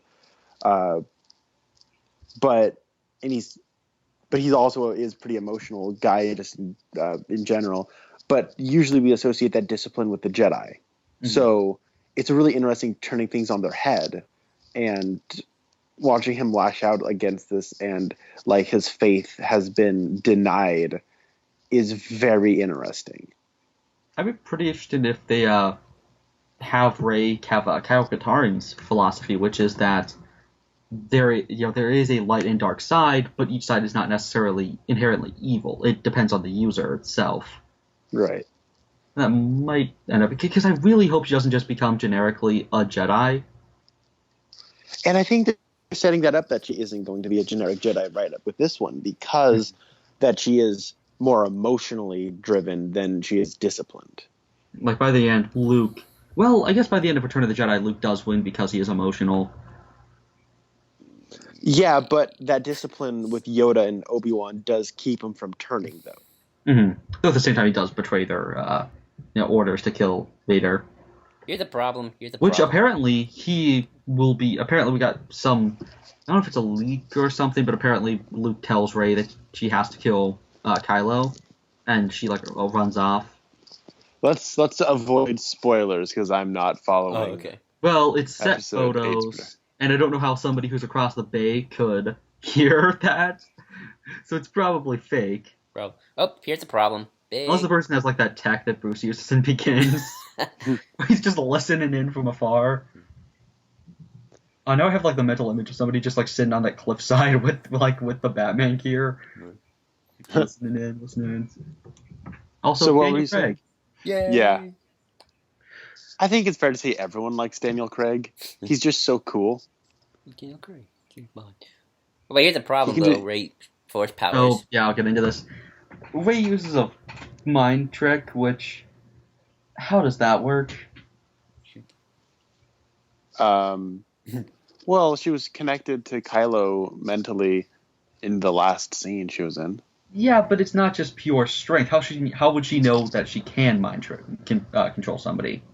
Well, she just had that scene last time where someone was trying to get into her head, and so she mentally was fighting back, and that might have taught her how to possibly get inside someone's head. I love Kylo, those reactions. Yeah, but it shouldn't be so easy to, right after having become, Force sensitive, because a skill like that, I love the skill walking away. Just, believe. Also, those helmets are really, really weird. Those guys from behind. I don't know why I just don't get what... it's like the, what do you call them? Gunner helmets from Return of the Jedi, from A New Hope, which are also in, I think, 6. But, with a different shape, it doesn't make too much sense. Why they have, a fin pointing out. You were talking about the Force, Rey? Red... Yeah, okay, but to counteract that point, though, it isn't easy for her, necessarily. She does have to... I mean, yeah, it is, pretty quick. On a second try, I mean... Yeah, well... On a freaking stormtrooper who's been indoctrinated since birth, I just it's her raw talent though. Go from it's her raw talent that Kylo objects to and he's jealous of. But the problem is that the Force shouldn't just be raw talent. There should be a bit of training in there.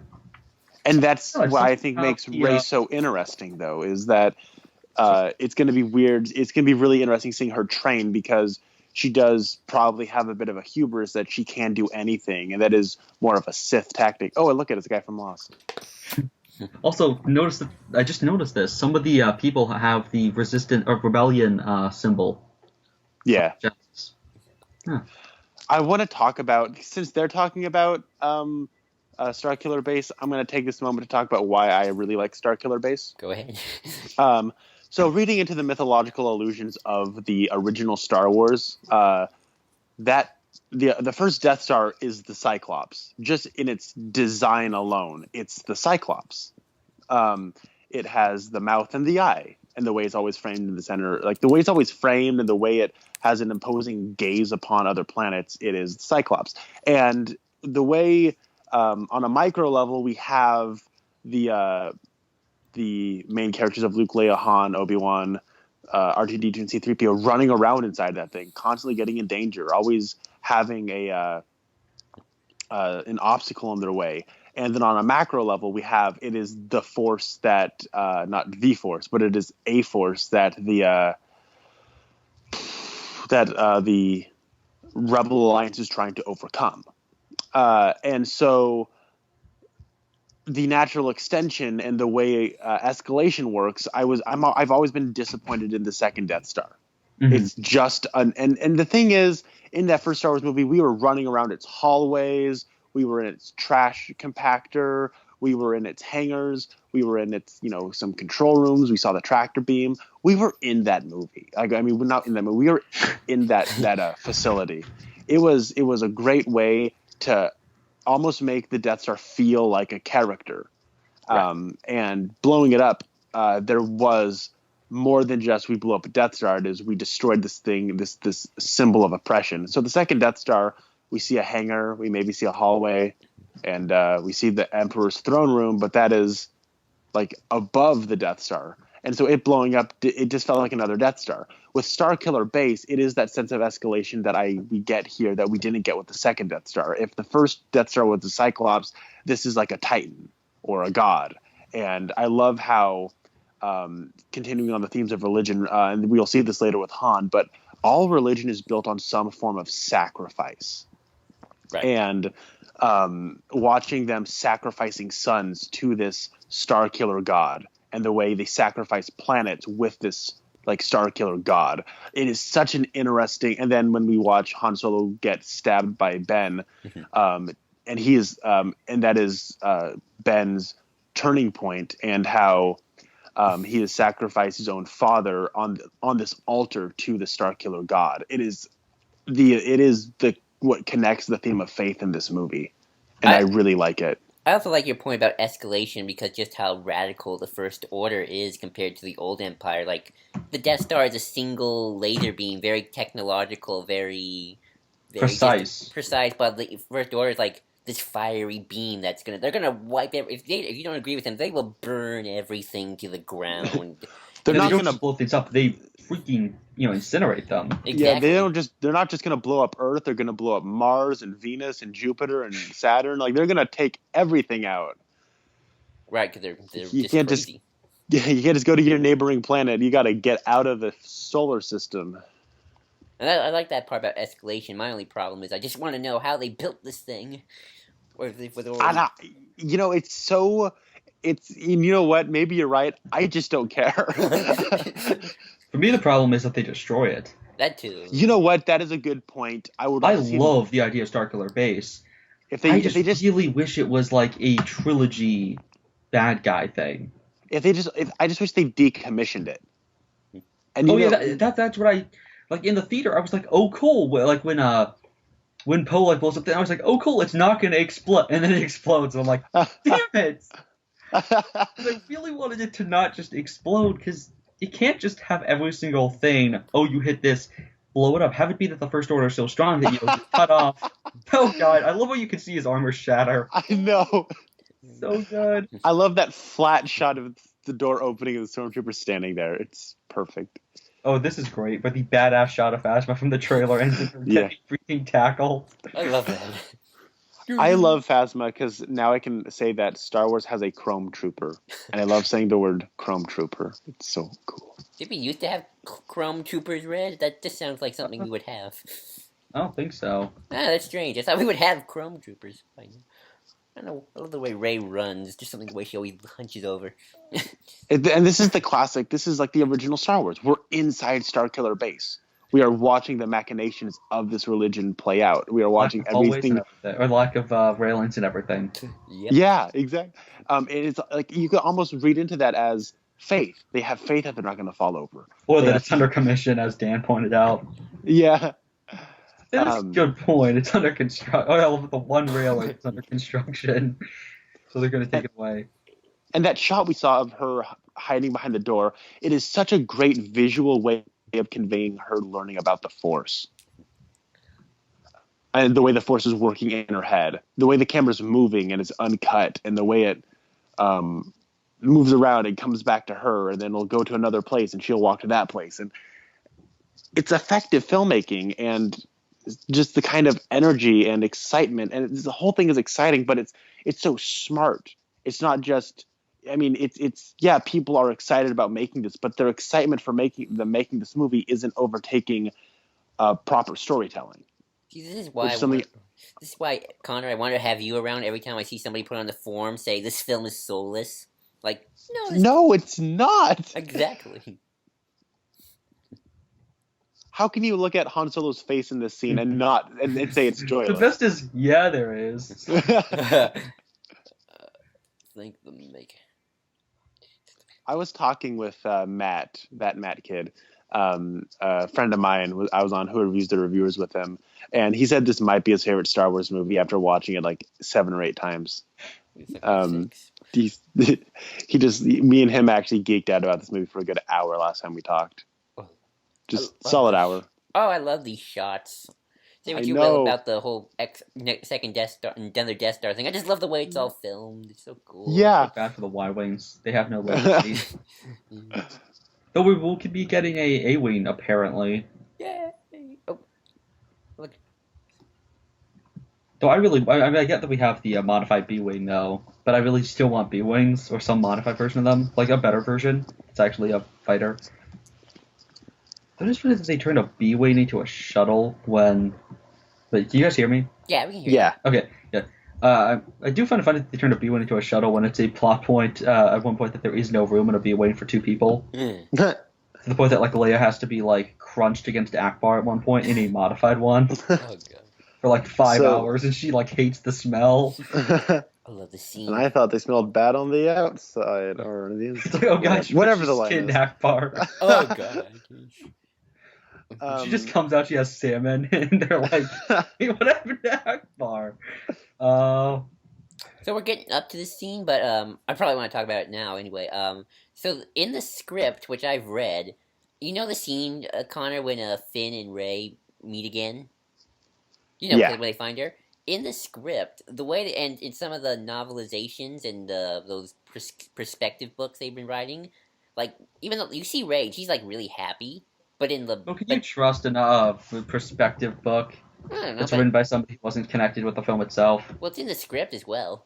But Rey's, like, really, really happy to see Finn again because of her whole abandonment issues.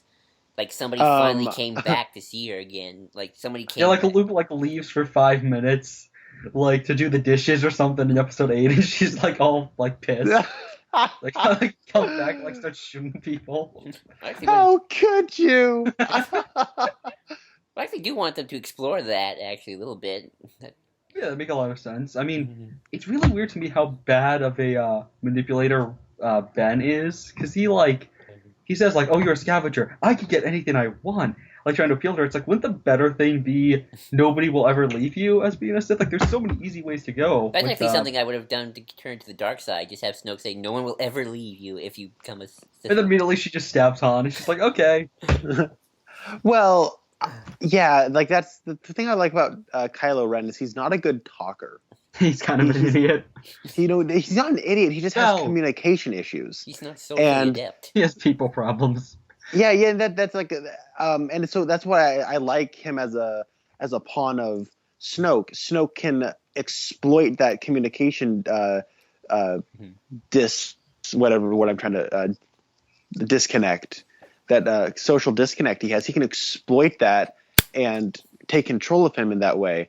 And I think it would be cool if if Rey talked to Snoke, and Snoke was the one who's saying, "Hey, no one will ever leave you." It would be really cool if maybe she goes to confront Snoke in like episode 8 or 9, and maybe he pits them against each other. Yeah. And like, kind of like, okay, this apprentice is obviously better. Like, just manipulate her into killing him or something. I don't know if I want him to die though, because that means the Skywalker line dies too. Yeah.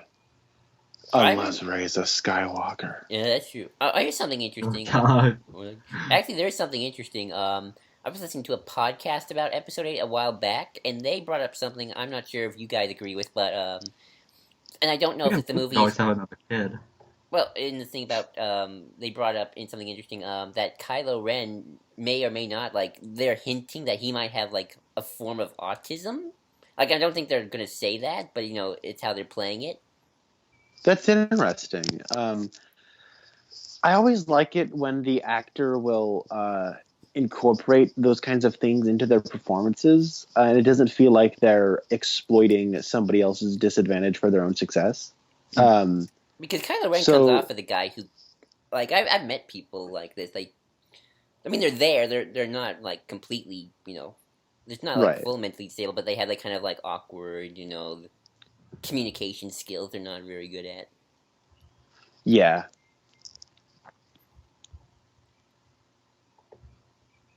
I mean, the shot composition is so cool. I mean, clearly his jagged lightsaber is supposed to represent his mental image, mental state. Yeah, it is.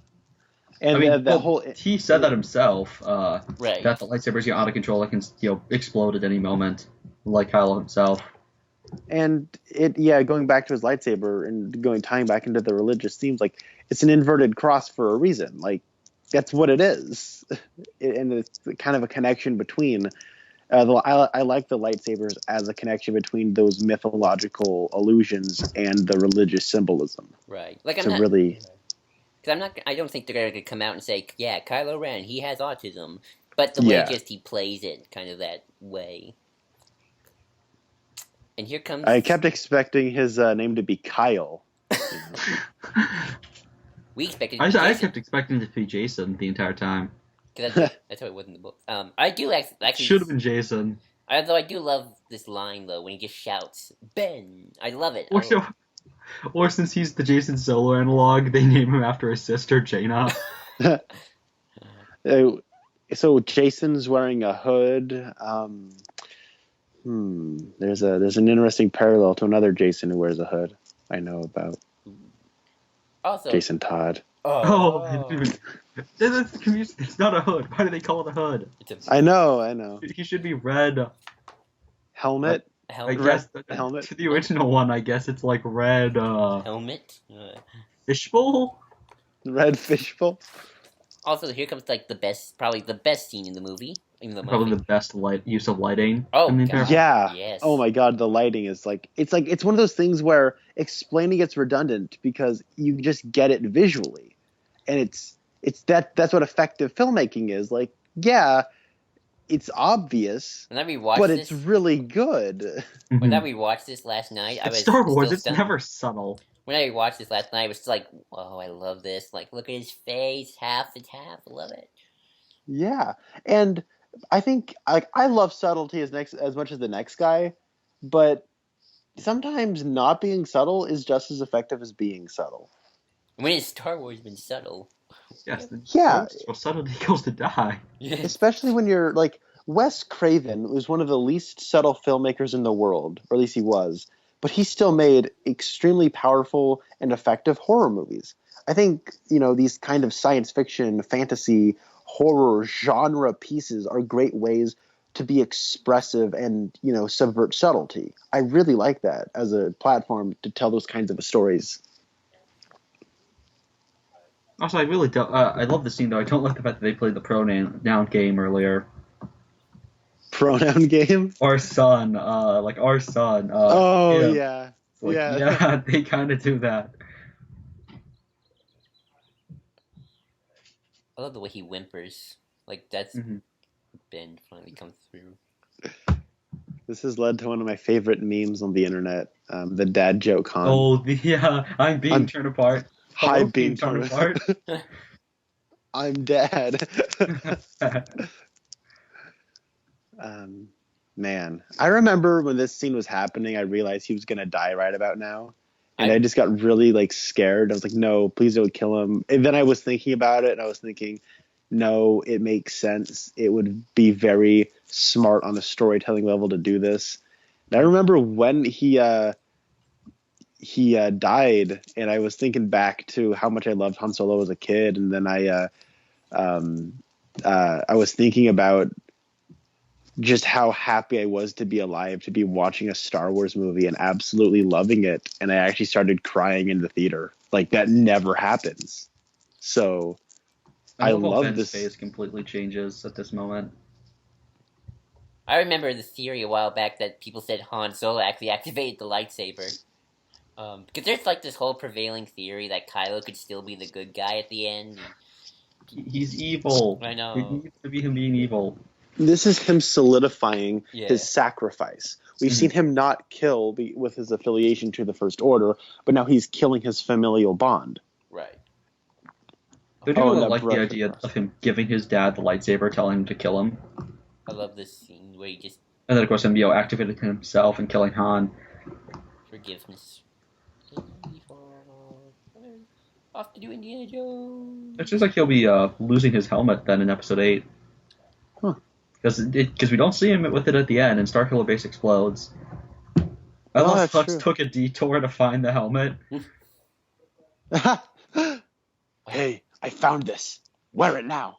And I like that him having a scar on his That's good. face is a visual representation of his sacrifice.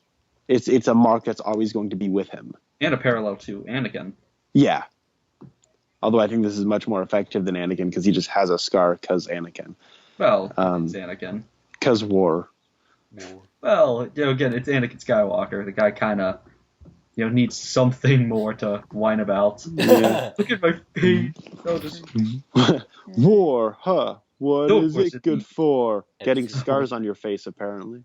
I think it was in the comic he gets that scar though. He kind of he's not white. He's more psychotic Yeah. because that's back when Anakin was kind of a total psychopath.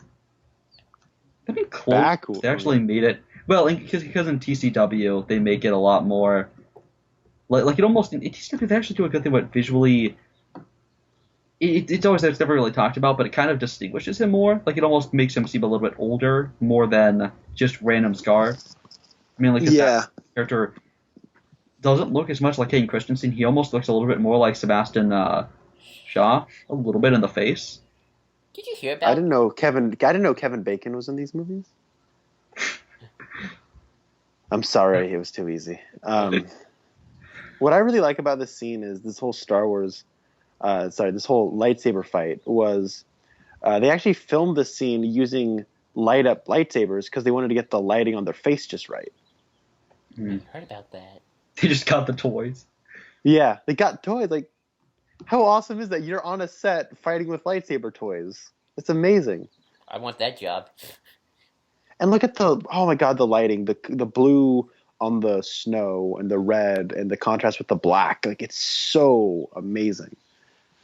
It's one of the most visually appealing movies I've seen in a long, long time. Mm-hmm. Mm-hmm. And here's where we all thought Finn was going to be the Jedi. Oh, Yeah. great job of subverting our expectations. I know. But too bad Finn kind of gets shoved to the side by the end. Oh, I love it. I love that he gets messed up. Oh yeah, it. Yesterday we were doing a video on who will lose an arm in Episode 8, and I freeze framed this fight with when he gets cut. In fact, I still have it on Twitter. You can see bits of his back flying. It's kind of horrifying.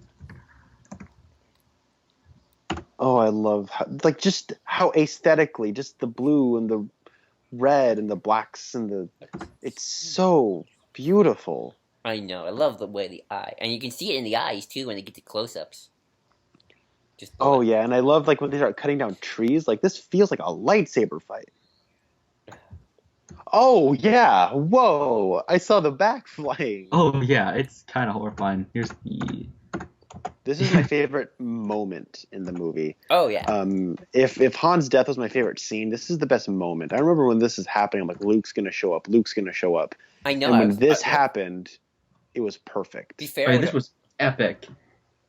And then, of course, it's kind of been ruined for me because, it makes no sense that you'd be able to pull that away from somebody else unless they go the route I keep saying, which is he's really good at some skills and just absolute shit at others.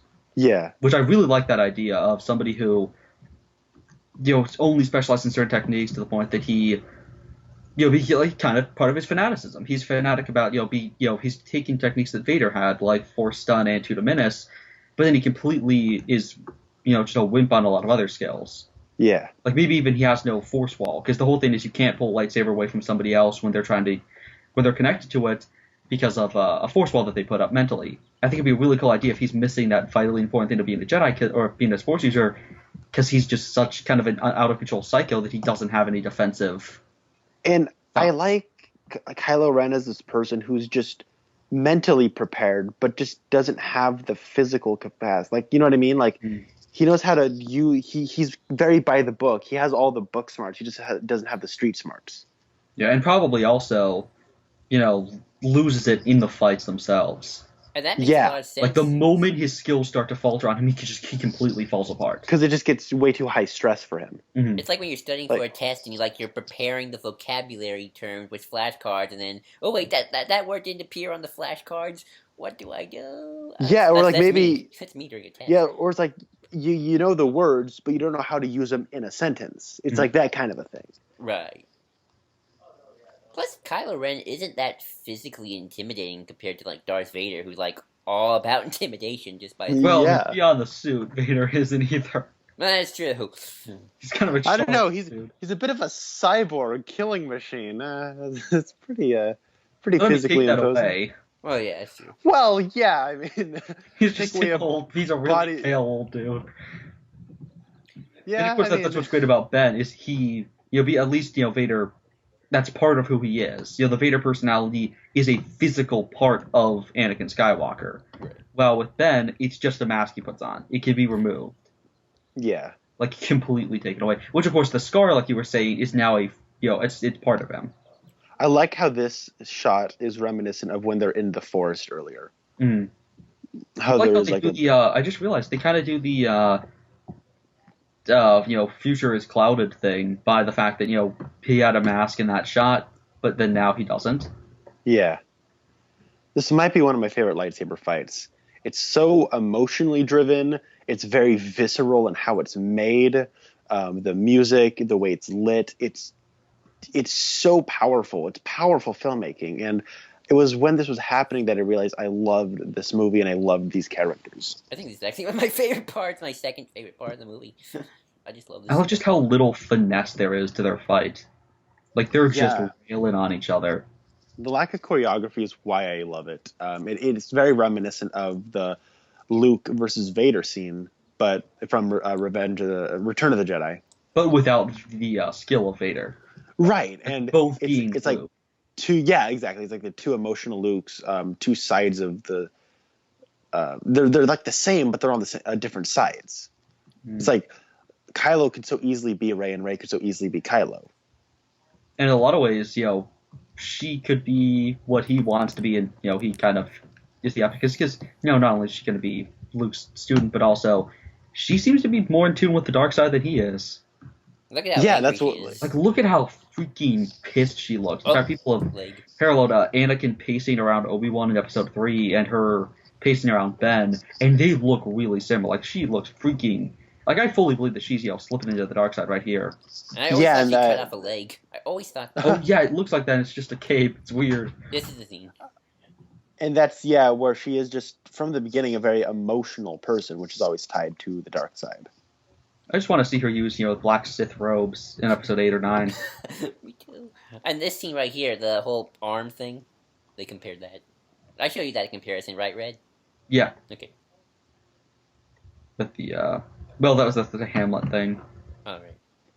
Okay, I got a question. Who loses an arm in this movie again? Nobody. No one. Really? Oh. Which Yeah. we did an entire discussion on that about who will lose an arm in episode 8. Well, I know that Leia loses a Han. She loses the Han. You just need to add a D somewhere and. And now they're separated. Well, I mean, by the mount. The mount. Okay, that's a little on the nose. Han's a dude, so he has a D. So I don't know. Yeah, there's something in there. Yeah. It's on the nose, but I would love it if we found out next film. Nope, we were wrong. They're on the different sides actually. Well, that's why I love the idea of wouldn't it be great if we get a next trilogy, I think it'd be genuinely awesome if they have her just fall to the dark side and then end it there. I don't know if they do that, but wouldn't that be cool? End a trilogy on that. I mean, I guess it would be a parallel to Anakin with the first trilogy, Anakin's fall to the dark side. Next trilogy, Anakin being redeemed. Next trilogy, Rey falls to the dark side. Next trilogy, Rey gets redeemed. That'd be cool. Also, I love Hux just complaining. Oh yeah, he's about to die, but he still has time to bitch. Also, this shot from the trailer, which gave away Finn getting hurt.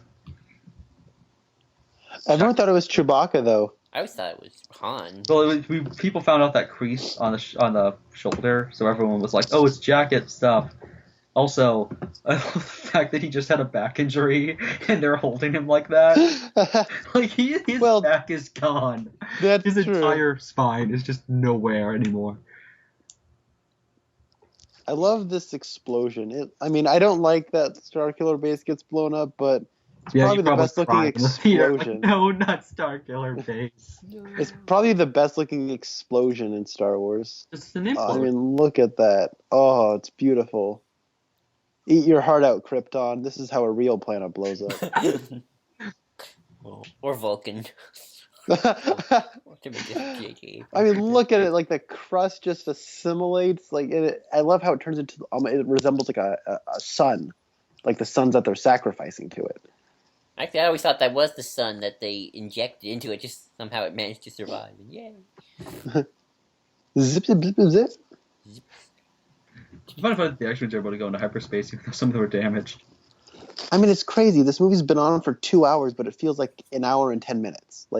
This movie is so fast-paced, but it's got so much meat on its bones. Oh, here's a problem. Leia doesn't go to Chewie. I know. He just walks by.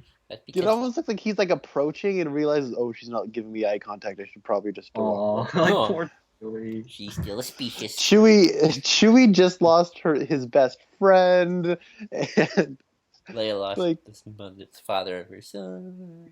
Yeah, come on. Give him a hug. Give Chewie some love. I know he might rip your arms off, but come on. He's just I love how everyone's celebrating that they haven't even brought Finn to the hospital. They're celebrating around his unconscious body. He's punching the walls hey, let me out. Come on. So there's Chewie finally. No. And then R2 turns on, which everyone's supposed to be like, oh yay, R2's back, and I'm like, oh damn it, R2's back. I like R2. I like R2. I like how the first thing he does immediately he starts making fun of 3PO. You waste. I love 3PO. He's lost his arm. He's been through some shit. But it would be pretty great if 3PO was actually a total badass in this movie. So you could argue that C-3PO lost an arm, before this movie, right? Right. That's actually he's lost two. He's lost his arm twice now. Actually, yeah. He loses his body parts a lot. And surprisingly, that comic, the comic actually, I hear that where he loses his arm is actually pretty good. Well, I said C-3PO one-shot issue that came out. So I know a lot of people have issues with R2-D2 just waking up, but it's foreshadowed very cleverly in that weird vision that Rey has, where there's some kind of link between Luke and BB and R2-D2. Yeah. Well, I'm thinking probably because they say that R2's not completely off. Yeah. He's just functioning. He's just on low power, and that's probably all it is. Because BB-8. Well, Also, BB-8 was in this room earlier, right? right. Yeah. So I guess it's Ray coming back. I thought with the lightsaber. No, wait, Finn had the lightsaber. I don't know. That's a good question. Lightsaber. I guess it is Ray, but then does that mean that R2's force sensitive? Maybe Luke. I mean, I it's think force there's some sensitive kind towards of you. there's some Well- kind of a link between Luke and R2. So Well- I don't think he's force sensitive, but I think he is being manipulated somehow by Luke. Yeah, maybe Luke. It's possible though that maybe if Ray is Luke's daughter, or if he knows of her existence, maybe R2 has a bioscanner. Maybe. That would make a little bit of sense. Also, What if he is a bioscanner and he can make people's heads explode? I always forget to mention this. Carrie Fisher does a really good job here, especially considering what she's been through for the last. I didn't year. like it too much in this movie. She didn't feel like Leia enough. I don't know. I feel like there's been a lot of history between Jedi and now. It's like one snarky line. I know, but she's grizzled and she's, I don't know. Yeah, but she's like, but with that, maybe it's because Bloodlines is so good that it spoiled me. Because she's the main character of that book, and it's just angry, grizzled Leia just being pissed at everyone. She's basically Like, Frank "Kids Miller these Batman." days." Seriously, she actually says "kids these days" like several times. It's amazing. She's No pretty- respect. She's pretty much Frank Miller Batman. Also, 3PO has his arm back. That was weird. I know. I was just looking at that. Maybe it's just the way it's lit. No, it's definitely a gold arm. Hmm. Just getting another shot. I think plus set photos from episode 7 also like production stuff. I don't know why they give him a red arm for a movie. Also, hyperspace is really, really quick in this film. I like it. But why not just cut? Why not do what the original trilogy did? Cut, and then cut them coming out of hyperspace. Isn't that just what they did? No, but Like it shows them zipping off and then it cuts them in the cockpit. okay, good, never mind. Because I was really worried that we saw it be like 2 seconds, and I was like, wait, how do they get that fast? Can't travel that Also, fast. I love the idea. I love if this is the first Jedi temple, right? Apparently. I love the fact it looked like an old temple, like made of stone. Well, I guess the temple's inside the thing. But it's made of bricks and stones. I love this island, by the way. Mm-hmm. And this, Jedi steps. I get what Steve's saying by wanting this film to have ended earlier, but I love this final scene. Save for the crane shot, I love this final scene. I love this music. Oh, The crane shot or the helicopter shot? I think it's helicopter shot. Okay. I'm not against it. It's just I kind of like the ending on Luke's face. My friend has like OCD. So everything has to. He didn't like the way this movie opened because it just opened with a still shot, even though Empire opened with a still shot. But I mean, like with a shot of it just pans down, and nothing comes into frame from behind the camera.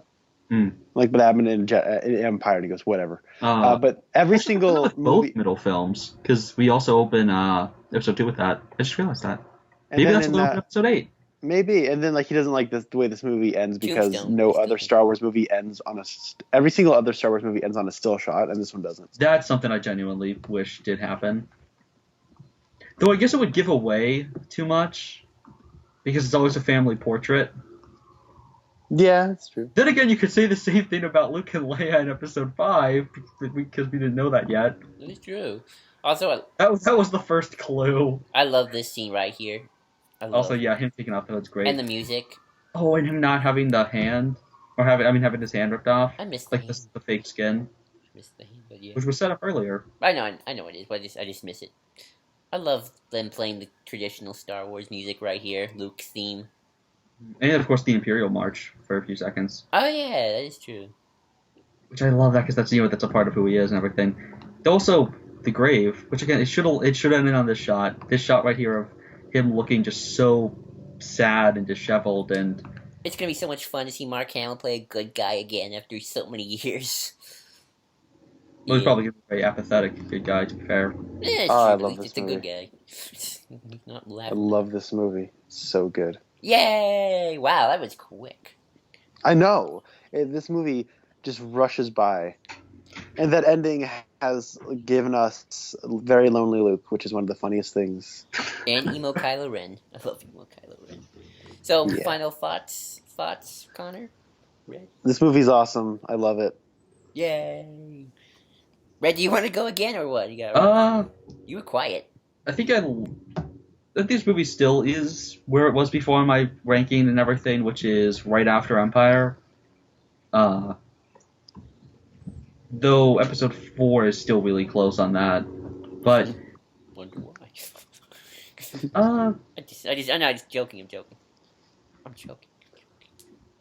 I don't know, it's really for as a Star Wars fan, I have a lot of nitpicks, and the Force being a little easier to wield than it should as a EU fan and as a diehard fan of some of those things, but still, it's a really good film on its own merits. Mm-hmm. Though, yeah. Honestly, I am already kind of moving past this film. I'm just so excited for Episode 8 and Rogue One.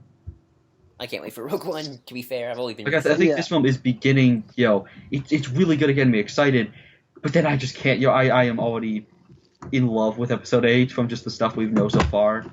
Which we won't spoil. Don't worry. Well, I'm not even talking about production stuff. I'm just talking about Rian Johnson talking about the film. Who directed Luke? I remember when this movie ended, I was like, I know there's Rogue One coming out next year, and I'm sure it's going to be awesome, but I need Episode 8 yesterday. Like, I need it now. Yeah, it needs to come out. Strangely, I'm kind of the opposite. I kind of need Rogue One more just because it's set in my era, the OT era, and we're going to have Vader. Oh, I understand that, It's going to have your classic Stormtroopers and classic TIE Fighters. It's going to be back in the old days. Good to go. The I don't understand how Luke Skywalker gets second billing on this cast. Oh well. So yeah, that was fun. I guess I had to rank the Star Wars movies. I'd go like number 1 is the original Star Wars, number 2 is Empire. I don't know which one I like. I know Empire's a better film, but I just like the original a little bit more. For purely subjective reasons. And then it would probably be this one. And then there's some distance, and then there's Jedi, and then Sith, clones. No, so Sith, Phantom Menace, and then at the clear bottom is Clones, because that movie is terrible. You're just wondering, wait, Clones above Phantom Menace? I mean, I remember rewatching The Phantom Menace and thinking, man, there's no... that was so much worse than I remember it being. There's no way Attack of the Clones could be worse, and it was. I hate Attack of the Clones so much. I love Return of the Jedi, so that's my number 1 favorite. I have no bone to pick about that. Oh my god, the gangsman is Scott Walker. That's the name of my high school English teacher. Scott Walker. Well, maybe he was in the film. I gotta ask him, are you the gangsman of Star Wars Episode 7? So yeah, everybody, that was our commentary on Force Awakens. I hope you enjoyed it, and till next time, I'm GID123. I'm Ridley Rantilles. And I'm Connor Nielsen. May the Force be with you, always.